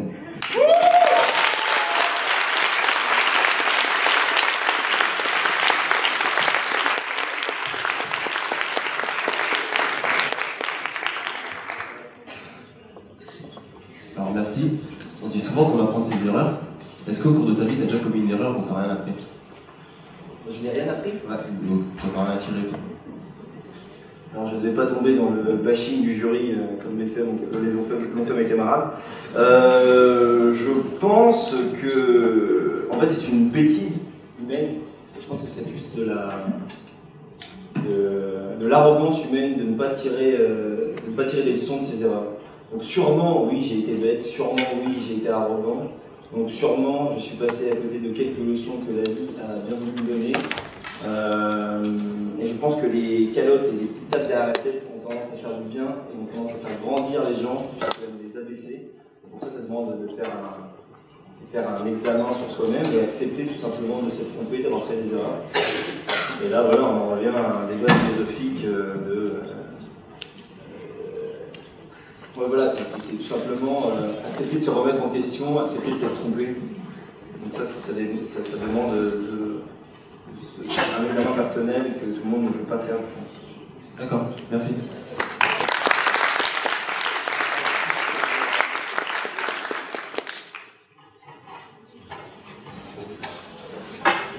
Tao, je t'écoute.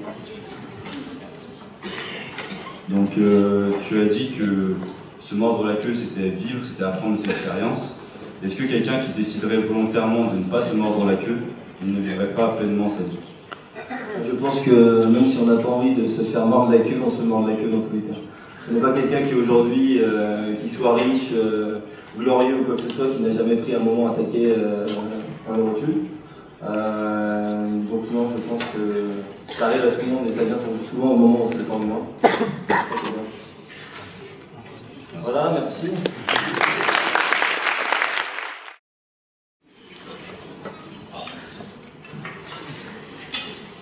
Allongé sur un lit de marguerite et chatouillé par les rayons du soleil ricochant sur les feuilles rubescentes des marronniers du jardin du Luxembourg, vous profitez d'un dimanche parisien en compagnie d'un amour naissant.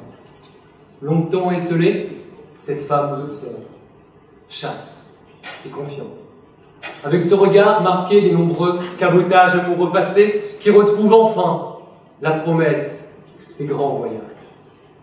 Ah, elle ne sait pas encore que dans quelques jours, dans votre belle maison de Vernouillet, vous la disséquerez. Vous découperez ses jambes et ses bras, vous arracherez ses dents une par une avant de jeter son corps mutilé dans le four, entre le cadavre du gigot et les cendres de votre précédente amante. Ah, elle ne sait pas que vous êtes une engeance du mal, elle ne sait pas que vous êtes le barbe bleue du XXe siècle, elle ne sait pas que vous êtes Henri, Désiré Landry.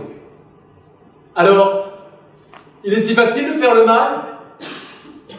Combien de personnes ici seraient capables, comme Médée, la femme jalouse de Jason l'Argonaute, d'approcher ses mains de la gorge chaude et délicate d'un enfant et de l'étrangler jusqu'à ce que ses prunelles rieuses s'éteignent, inondées de larmes?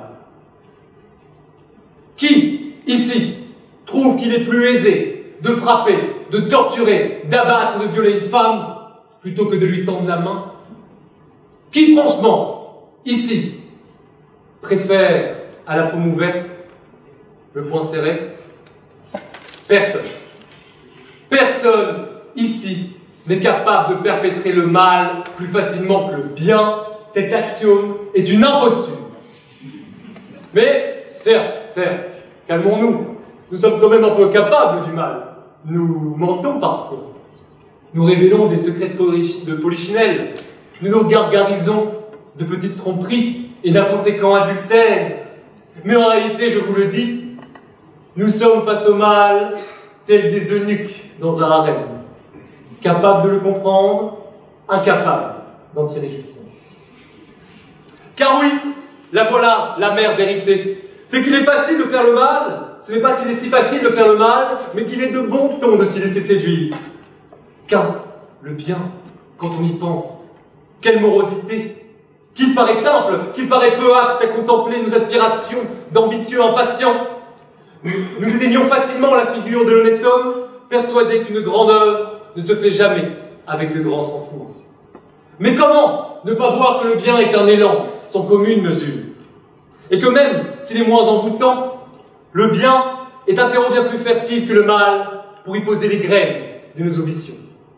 Car pensons-y, sans le bien, sans l'empathie, sans cette volonté profonde d'embrasser l'humanité dans sa globalité, comment expliquer la poésie? Comment expliquer les révolutions? Comment expliquer la science? Car finalement, qu'ont en commun le poète libanais Khalil Gibran, le révolutionnaire Karl Marx ou l'obstiné Louis Pasteur, si ce n'est un goût immodéré pour le bien? Mais entendons-nous un bien dissocié de la valeur morale et uniquement mûri par le soleil de la réelle ambition, celle qui entraîne, celle qui dépasse le destin individuel, celle qui est une échelle tendue au reste de l'humanité. Voilà donc le seul mot d'ordre, obstinez-vous donc à faire le bien. Car résumons notre pensée. Il n'est pas aisé de faire le mal, mais il est facile de s'y laisser séduire. Le bien est morne et simple, certes, mais c'est le seul à pouvoir nous insuffler l'idéal nécessaire, mère de toutes les grandes destinées.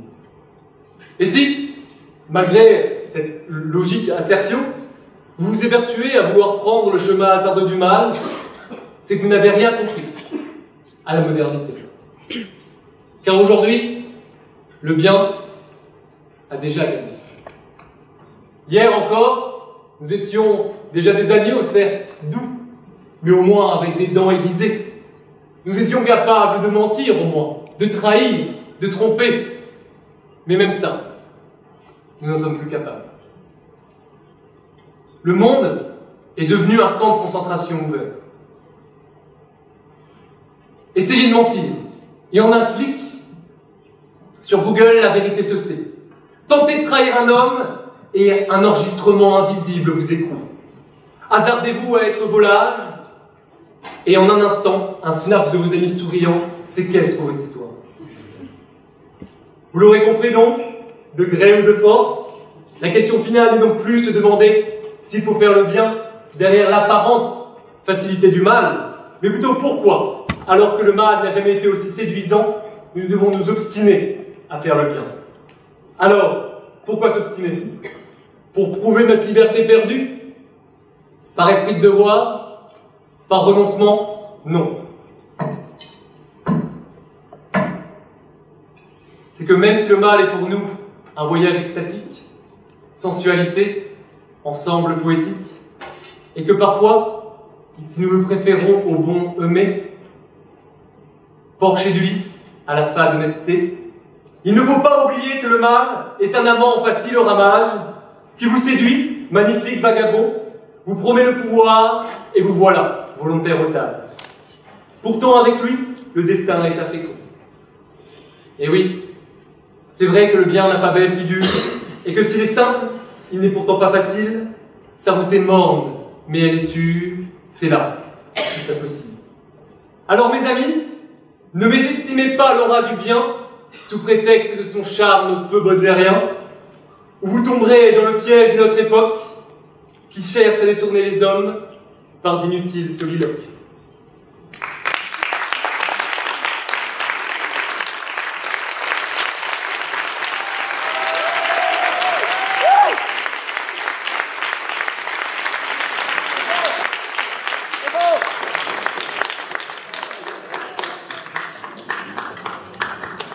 merci. Donc, tu as dit que le mal était séduisant et qu'il ne fallait pas se laisser tenter.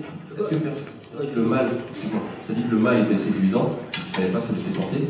Est-ce qu'au cours de ta vie, tu as déjà été tenté? Est-ce que tu t'es déjà laissé tenter même par le mal? Ouais. Tu peux expliciter un petit peu, s'il te plaît? Je pense qu'on a tous fait l'expérience du mal, et il suffit juste de... À partir du moment où, après 5 ans, essayer à étudier, à être fier de moi-même, je me retrouve à créer le groupe Pole Dancia, que je vous invite tous à rejoindre d'ailleurs. Je pense que là, on commence à être dans le mal. Mais le petit mal. Le grand mal? Ah, le grand mal, pas encore. Peut-être. Peut-être. D'accord, merci.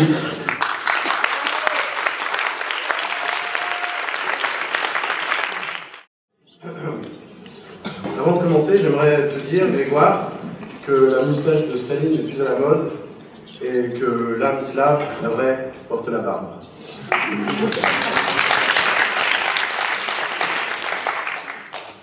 Faut-il faire la guerre pour obtenir la paix?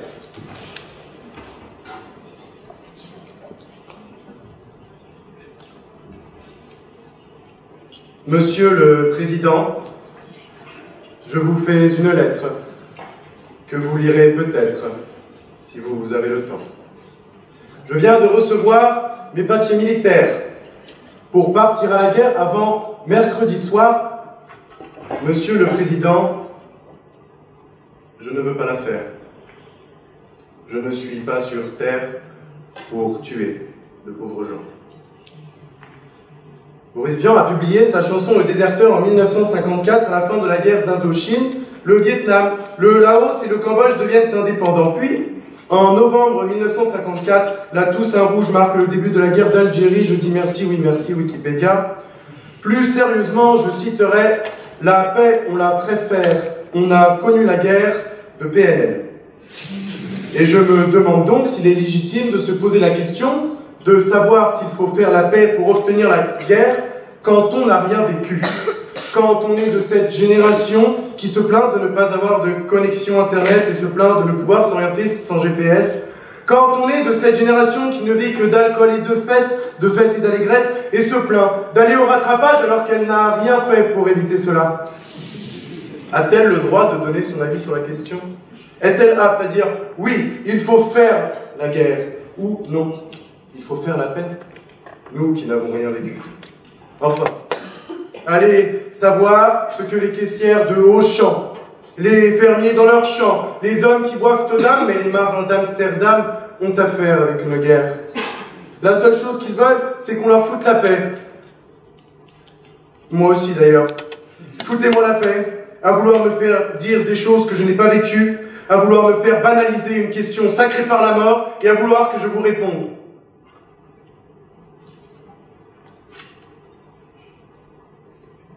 Tout d'abord, je ne vous parlerai certainement pas en détail des guerres actuelles au Soudan, en Syrie, au Yémen, en Afghanistan, en Libye, en Ukraine, en Éthiopie, au Nigeria, je m'arrête là. Aucun de ces pays ne connaît la paix. Cette paix intérieure où l'on s'endort sans la peur de voir son fils partir sur le champ de bataille comme un cheval qui bascule du côté de la mort. Cette paix qui est la nôtre. N'avons-nous pas connu la guerre pour y parvenir? Cette paix qui est la nôtre, nos ancêtres ne se sont-ils pas sacrifiés pour y parvenir? Aucune paix n'est plus forte que celle qui a connu la guerre. Si vis pacem parabellum, si tu veux la paix, prépare la guerre. Loin de moi, la volonté de faire de la guerre une étape d'apprentissage nécessaire à la paix. La coquille d'œuf de l'omelette. Un sacrifice pédagogique. Non, non, la parole à l'avenir peut-être sera-t-elle capable, plus souvent, d'obtenir la paix sans que la guerre ne tue. Mais la guerre tue. Pas autant que le tabac, certes, que les pots d'échappement ou que les cours de comptabilité financière. Mais la guerre tue. Il y a ceux qui se laissent docilement accompagner au poste de secours, sans leurs yeux, sans leur bouche ni leur langue, leurs tripes dans les poches, ne pouvant plus faire sortir d'eux-mêmes que de faibles râles. Et puis il y a ceux, bien plus nombreux, Ceux qui restent sur le terrain, rongés par une seule chose. J'ai tué un homme. Se sont-ils un jour confiés à l'aumônier? Tu n'as fait qu'accomplir ton devoir de bon français devant Dieu et devant les hommes. Raison de plus pour boire un coup. On leur a répondu. Certains, que cela ronge quand même, passèrent leur tête au-dessus du parapet de la tranchée avant qu'une grenade à manche ne les termine. Non mais, parce que faut faire la différence entre un bon et un mauvais soldat. Bon, bah le mauvais soldat, bon, il voit un ennemi, le mauvais soldat, bon, il tire. Bon, il tire et l'autre, bah il meurt. Tandis que le bon soldat, lui, il voit un ennemi aussi. Il ne tire pas. Il ne tire pas parce que tuer, c'est mal. Alors, donc là, on a la thèse que la guerre, c'est bien, ça permet d'obtenir la paix. Je viens de faire l'antithèse. Ah oui, tuer, c'est quand même pas bien. Et maintenant, on a... Ah, la morale. Je ne parle pas de la morale de mon histoire, mais de la morale de l'histoire. Tuer, c'est peut-être mal, pardonnez-moi et je me pardonne, mais chacun sa morale. Il y a des pays où tuer est courant. C'est hype, c'est so great again, surtout quand c'est un noir, je ne vise personne.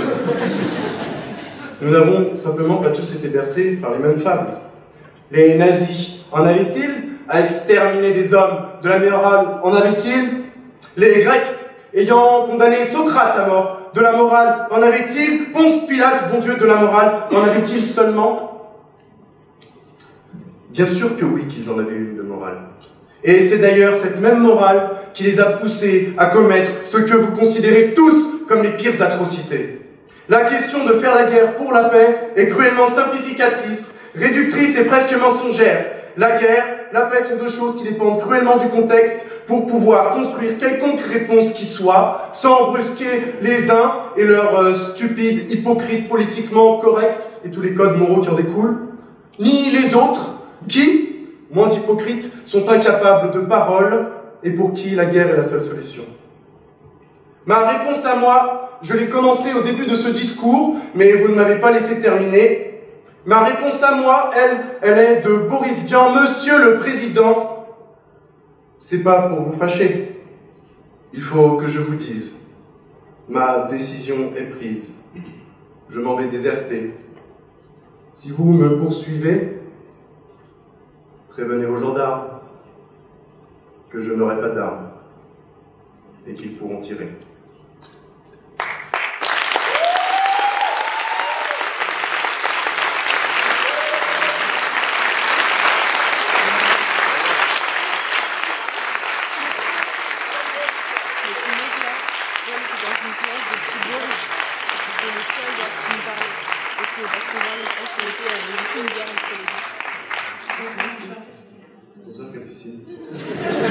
Merci beaucoup pour cet exposé. Très sympathique. J'ai une petite question pour toi. Pourquoi, selon toi, les élites utilisent toujours, finalement, ces deux concepts-là? Celui de la guerre et la paix? Oui. Les élites? Oui, je sais. Eh bien, moi je serais tenté de t'inviter à me poser ce sujet pour la finale. Je ne pense pas que les élites utilisent réellement ces deux concepts-là. C'est-à-dire qu'on n'utilise pas la guerre, on n'utilise pas la paix. C'est quelque chose qu'on maîtrise beaucoup moins. Et je pense que les élites ne le maîtrisent pas non plus autant qu'on pourrait le croire. D'accord, merci beaucoup. Ouais, ma réponse n'est pas claire. Non, c'est pas très sympa. Merci, Michel.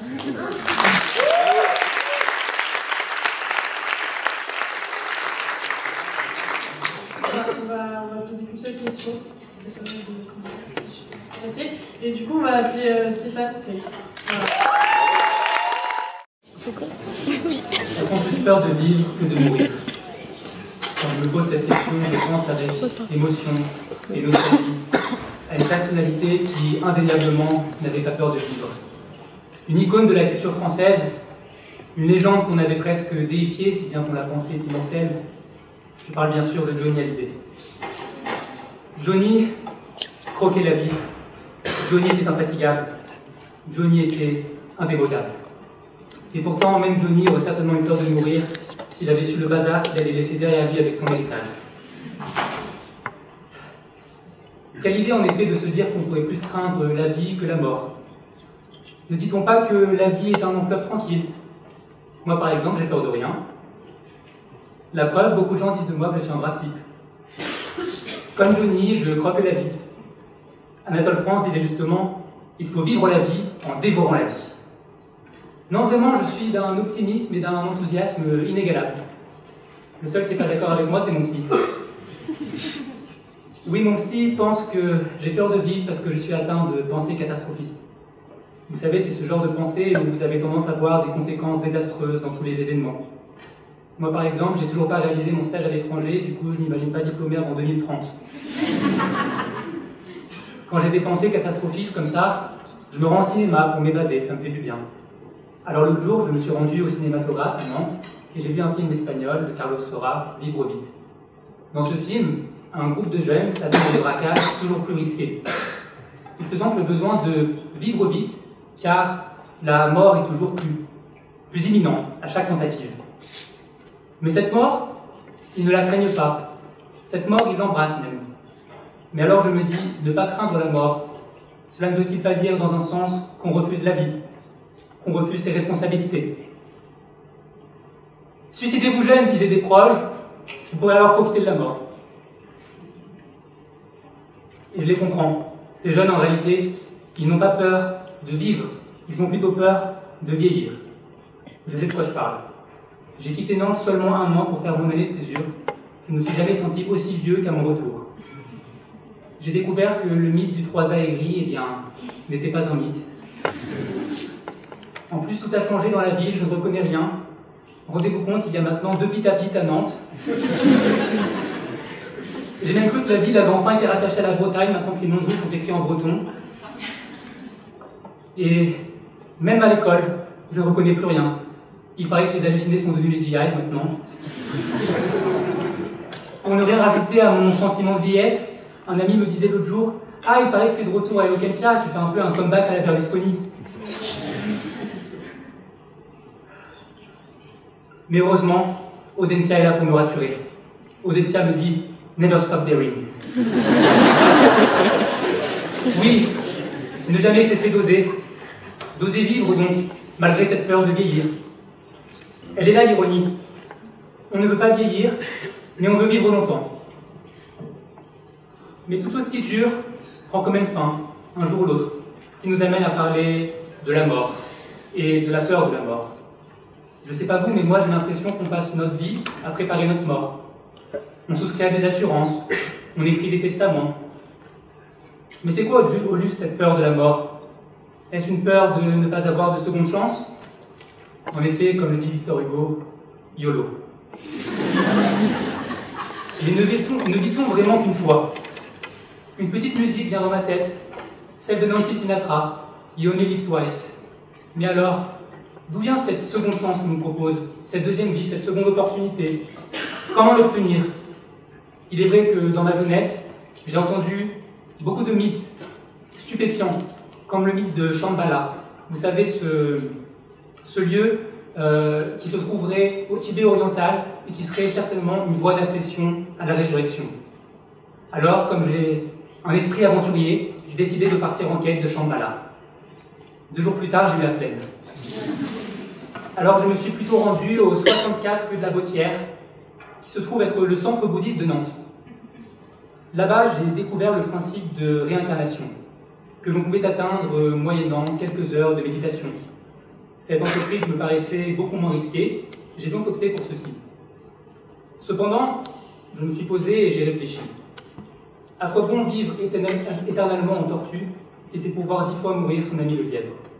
Serait-on supposé vivre et laisser mourir? Je ne pense pas. À quoi bon vivre seul? À défaut donc de m'être réincarné en animal, je suis parti, déçu, penaud, la queue entre les jambes. Oui, j'avais compris de cette expérience que, finalement, la promesse de vie éternelle était peut-être plus angoissante que la mort elle-même. Mais j'avais aussi appris une autre chose, c'est que la peur de mourir, ce n'est pas la peur de la mort, finalement. Ou du moins la peur de la mort au sens physique. Ce n'est pas un adieu déchirant à notre enveloppe charnelle. Non, c'est plutôt la crainte de voir notre esprit disparaître. Ce qui nous inquiète, c'est de ne pas savoir ce que penseront de nous les vivants quand nous serons morts. Ce qui nous terrifie, c'est s'ils n'en pensent rien, si toute trace de notre passage sur Terre a juste été effacée. En somme, on a peur qu'on nous oublie. Le dernier film d'animation de Pixar a d'ailleurs parfaitement mis le doigt sur cette idée, en imaginant un monde des morts, duquel on pouvait aussi disparaître une fois que l'on était oublié du monde des vivants. Souvenez-vous de moi, car je n'ai pas peur de vivre. Je n'ai pas peur de mourir. J'ai peur de n'être jamais né, de n'avoir jamais existé. J'ai peur que mon souvenir se perde, comme des larmes dans la pluie.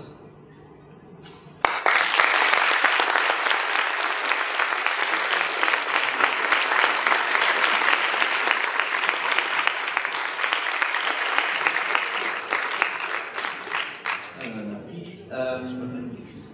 J'ai juste une question. Est-ce que, selon toi, il ne faut pas flirter avec la mort pour réellement vivre? Dans le sens où le reste serait justement simplement vivre, sous-vivre, survivre, survivre. Oui, en effet, tout à fait. C'est d'ailleurs ce que je disais avec les jeunes qui vivent vite. S'ils ça donne à des retraites, c'est justement parce qu'ils se sentent le besoin de vivre. Ils viennent frôler la mort. Donc oui, je suis tout à fait d'accord avec ça.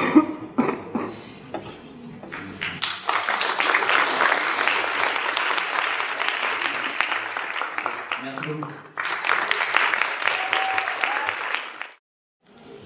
Audenciens, audenciennes, camarades, mes amis,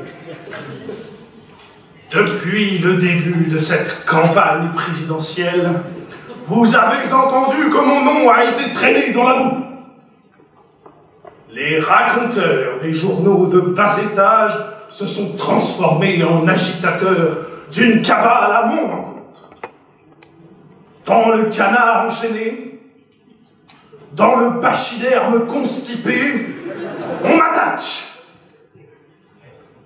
Alban Petit a enfilé son costume d'Émile Zola de pacotille et il se prend désormais pour Captain Audencia, lui qui n'est au fond que le clown triste de ce procès médiatique. Regardez-le. Regardez-le, qui m'accuse, avec son sourire satisfait et ses yeux de vipère.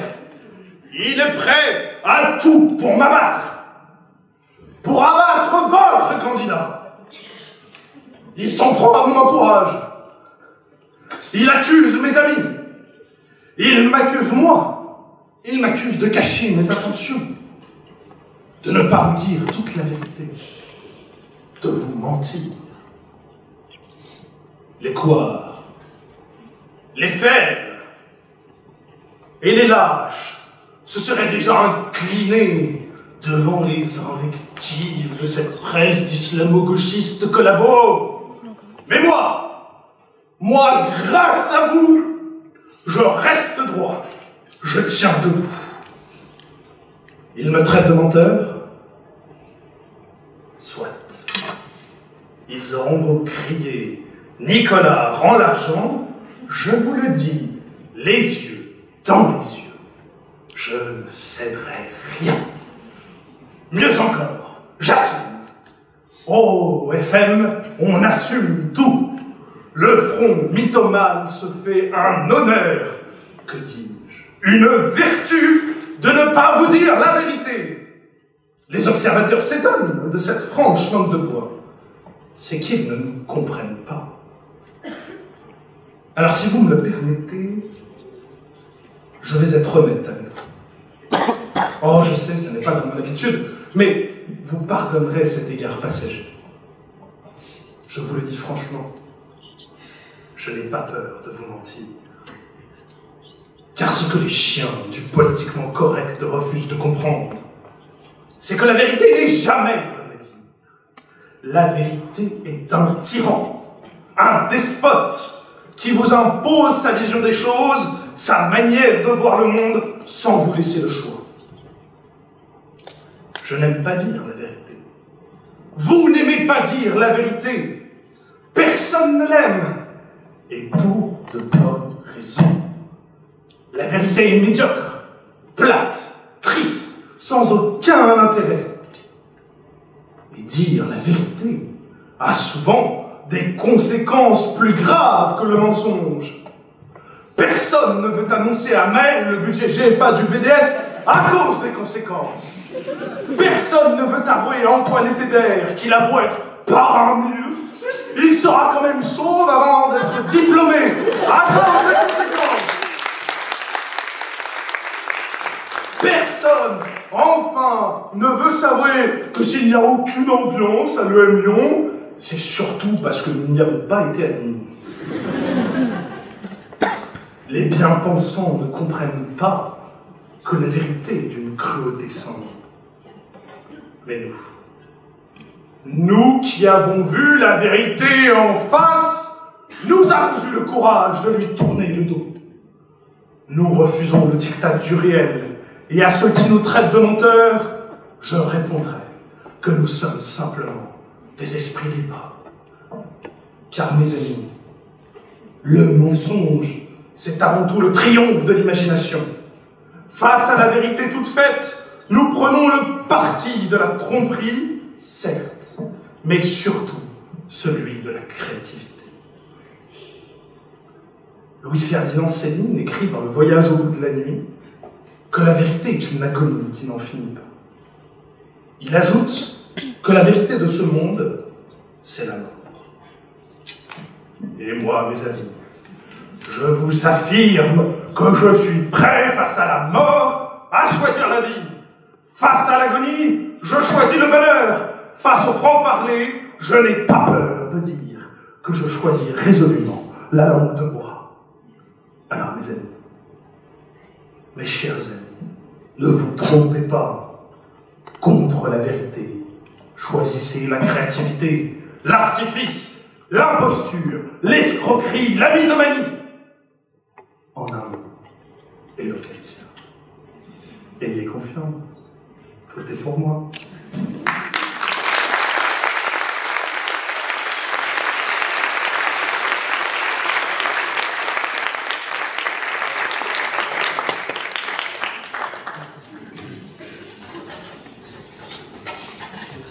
Au cours de ton discours, tu as pris des postures plutôt originales, des arguments plutôt originaux aussi, c'est pas quelque chose qu'on est habitué à entendre. Est-ce que tu viens de mentir?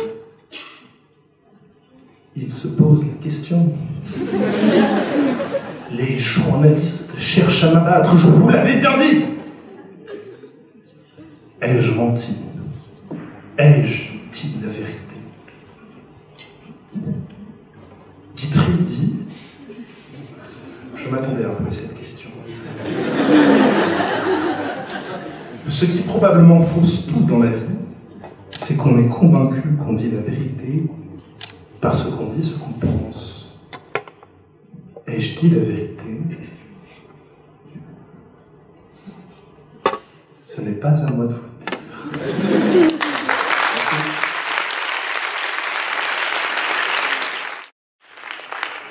Alors déjà, bonsoir. Je voudrais te remercier de fois public d'être encore là. Je voudrais aussi remercier mes colocs qui sont pas là, parce que tu comprends, Tristan, 30 balles par mois pour BIM, pour rater PSG Réal, ça fait chier. Quand j'avais vu mon sujet du premier tour, Tyrion est-il coupable d'être nain, j'avais compris le rapport. En effet, les jurys ici présents avaient choisi de faire un trait d'esprit d'une finesse mais inouïe en me faisant débattre sur le rapport entre la petitesse par rapport à ma grandeur. Mais là, je comprends pas. Être spectateur de sa vie ou acteur de sa mort. Cette grande et belle association, disait Goria, là c'est le moment où je leur fais un petit plaisir de cogénital, cette grande et belle association, disait Goria, disais-je, me considérerait-elle comme un spectateur de ma vie? En l'occurrence, à cet instant précis, c'est eux qui sont en train de me regarder et qui sont spectateurs de moi prenant la pleine mesure de ma vie. Par conséquent, ça ne peut pas être ça. Cela voudrait donc dire qu'ils me considèrent comme un acteur de ma mort. Stupeur et tremblement dans mon esprit. Remise en question totale, main moite, Introspection, crise d'épilepsie, position latérale de sécurité. Tristan, me dis-je, et dans un faisceau de lumière surnaturelle caractéristique de mon intelligence au-dessus de la moyenne, je reviens à la raison. Tristan, me dis-je, calme-toi, tu n'es pas Arthur Mangion, tu célébreras un jour tes 35 ans.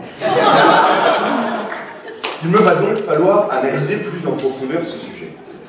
Je vous propose donc, et par là je vous impose parce que c'est moi qui ai la parole et je m'en bats les couilles, je vous propose donc de commencer par le commencement. Être spectateur de sa vie. Comment peut-on être spectateur de sa vie? Le sens courant nous dit qu'être spectateur inclut une dimension d'observation. Être totalement spectateur de sa vie, cela voudrait donc dire observer la vie d'un point de vue totalement extérieur, comme si l'esprit sortait du corps pour le regarder. Or, ce n'est pas possible. Les bobos bouddhistes parmi vous me répondraient qu'il n'y a pas de dualité du corps sur l'esprit, pas de supériorité du spirituel sur le physique. Évidemment, vous, public et juré, m'en avertis à la question, vous me répondriez alors comment faire confiance à des mecs qui en 2018 s'habillent encore en orange et ont le crâne aussi lisse que le scrotum d'un nouveau-né. Et je suis d'accord.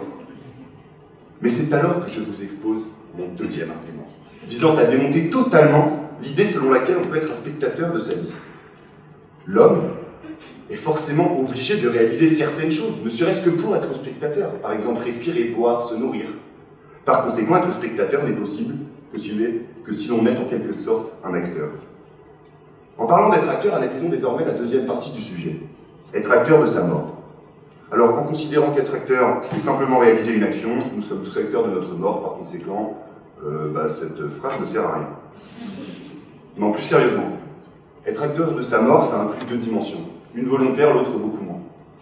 Certains hommes et femmes aujourd'hui ont l'impression d'être tellement impuissants qu'ils choisissent d'en finir. Ils ont l'impression d'être tellement spectateurs de leur vie que pour une ultime fois, dans l'ultime scène de la pièce de leur vie, ils choisissent d'être acteurs et de mettre fin à leur jour. Ces mises à mort volontaires et souvent théâtrales leur apparaissent inévitables. Ils quittent la pesanteur que leur inspire la vie terrestre pour demeurer pour toujours en apesanteur. Or, ce dramatisme dans le suicide est récent. En Grèce antique, par exemple, on donnait lieu à de nombreux suicides en tant qu'aboutissement d'une vie pleine, que ce soit par le théâtre, par ses protagonistes majeurs. Prenez Phèdre. Phèdre se pend pour se punir d'avoir fait le mal toute sa vie. Ça a été une actrice mauvaise, certes, mais une actrice tout de même, que la catharsis d'usage à l'époque a condamnée au trépas. Socrate également préfère se suicider plutôt que d'être spectateur d'une conception du monde qui n'est pas la sienne. Jusqu'au bout, il a été un acteur de changement, il en est devenu un acteur de sa mort.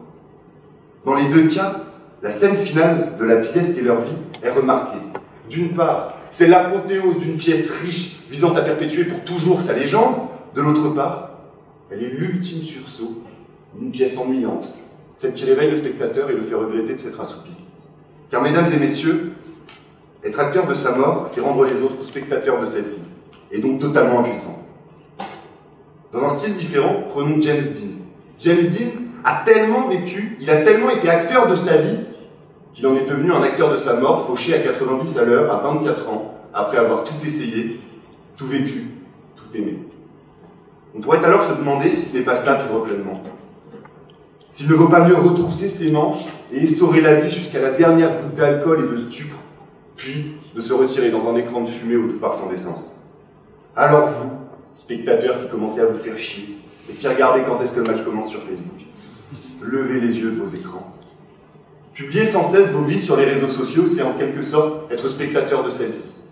Vous ne vous intéressez plus à la beauté du monde, vous ne regardez plus la beauté du monde, vous regardez la photo que vous avez prise de celle-ci et que vous avez publiée sur Instagram le 8 mai à 19h, heure du buzz, et qui vous a fait avoir 153 likes et 2 retweets. Certes, fixer sans cesse vos écrans ne vous fera pas mourir au sens physique du terme, non. Il vous fera mourir intellectuellement, sentimentalement, socialement. Et pour moi, ça vaut pas mieux. Pour terminer, j'aimerais revenir sur un postulat que j'ai établi depuis le début de mon discours. En effet, depuis le début, je vous laisse à supposer qu'être spectateur de sa vie est hiérarchiquement moins valorisant qu'être acteur. Pendant des millions d'années, ça a été vrai. Aujourd'hui, cela ne l'est plus. Le luxe a été pendant des années de posséder, de ressentir des émotions fortes. Et pour posséder et ressentir, il faut oser, quitte à tout perdre. Or, il n'existe qu'une chose qui ne revient jamais, qu'une chose qui ne peut pas s'acheter. Pourtant, cette chose, c'est le fondement de tout, cette chose, c'est le temps. Vouloir à tout prix être acteur conduit à faire fausse route. Vouloir à tout prix être acteur conduit à faire fausse route. Alors n'hésitez pas à prendre le temps. Observez vos vies, regardez le monde qui vous entoure, soyez finalement un instant spectateurs de vos vies pour être de meilleurs acteurs de celle-ci. Je vous haranguais il y a quelques instants de relever les yeux de vos écrans et d'aller vivre vos vies. Mais entre ces deux étapes, fermez les yeux un instant. Pensez à votre vie, à ce que vous aimez, à ce que vous voulez vivre, à où vous voulez aller, avec qui, pourquoi. Voilà. Maintenant, vous pouvez vous lever et aller vivre vos vies et être acteur de vos vies. Merci beaucoup.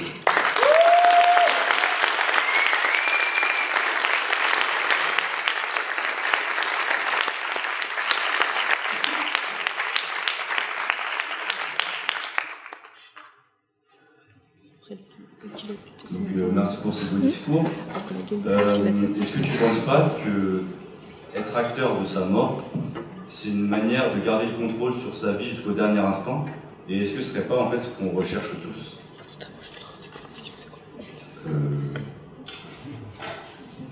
Je pense pas. Parce que pour moi, être acteur de sa mort n'a aucun lien avec sa vie. Vous pouvez prendre, imaginons un mec qui s'appelle Serge, qui a une vie naze, mais une vie vraiment naze. Il est divorcé, ses enfants le battent, il est au chômage, il est impuissant, il a vraiment une vie pourrie. Au moment où il va sauter de l'immeuble pour mourir, il va être acteur de sa mort, certes, mais à aucun moment, cela lui aura permis de vivre plus pleinement sa vie. Être acteur de sa mort, pour moi, c'est justement l'opposition c'est l'opposition avec le fait de vivre pleinement sa vie.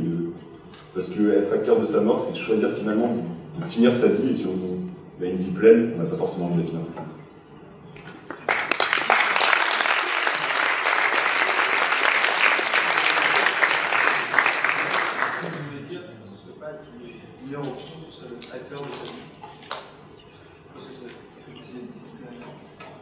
Oui, effectivement. Pas acteur de sa mort et pas spectateur de sa vie. On peut effectivement être acteur de sa vie, spectateur de sa mort, mais c'est moins marrant d'être spectateur de sa mort.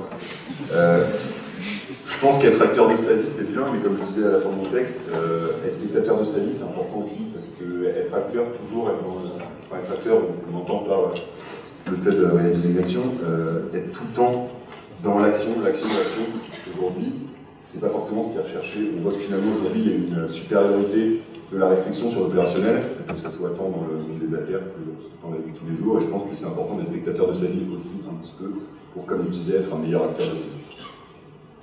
Merci.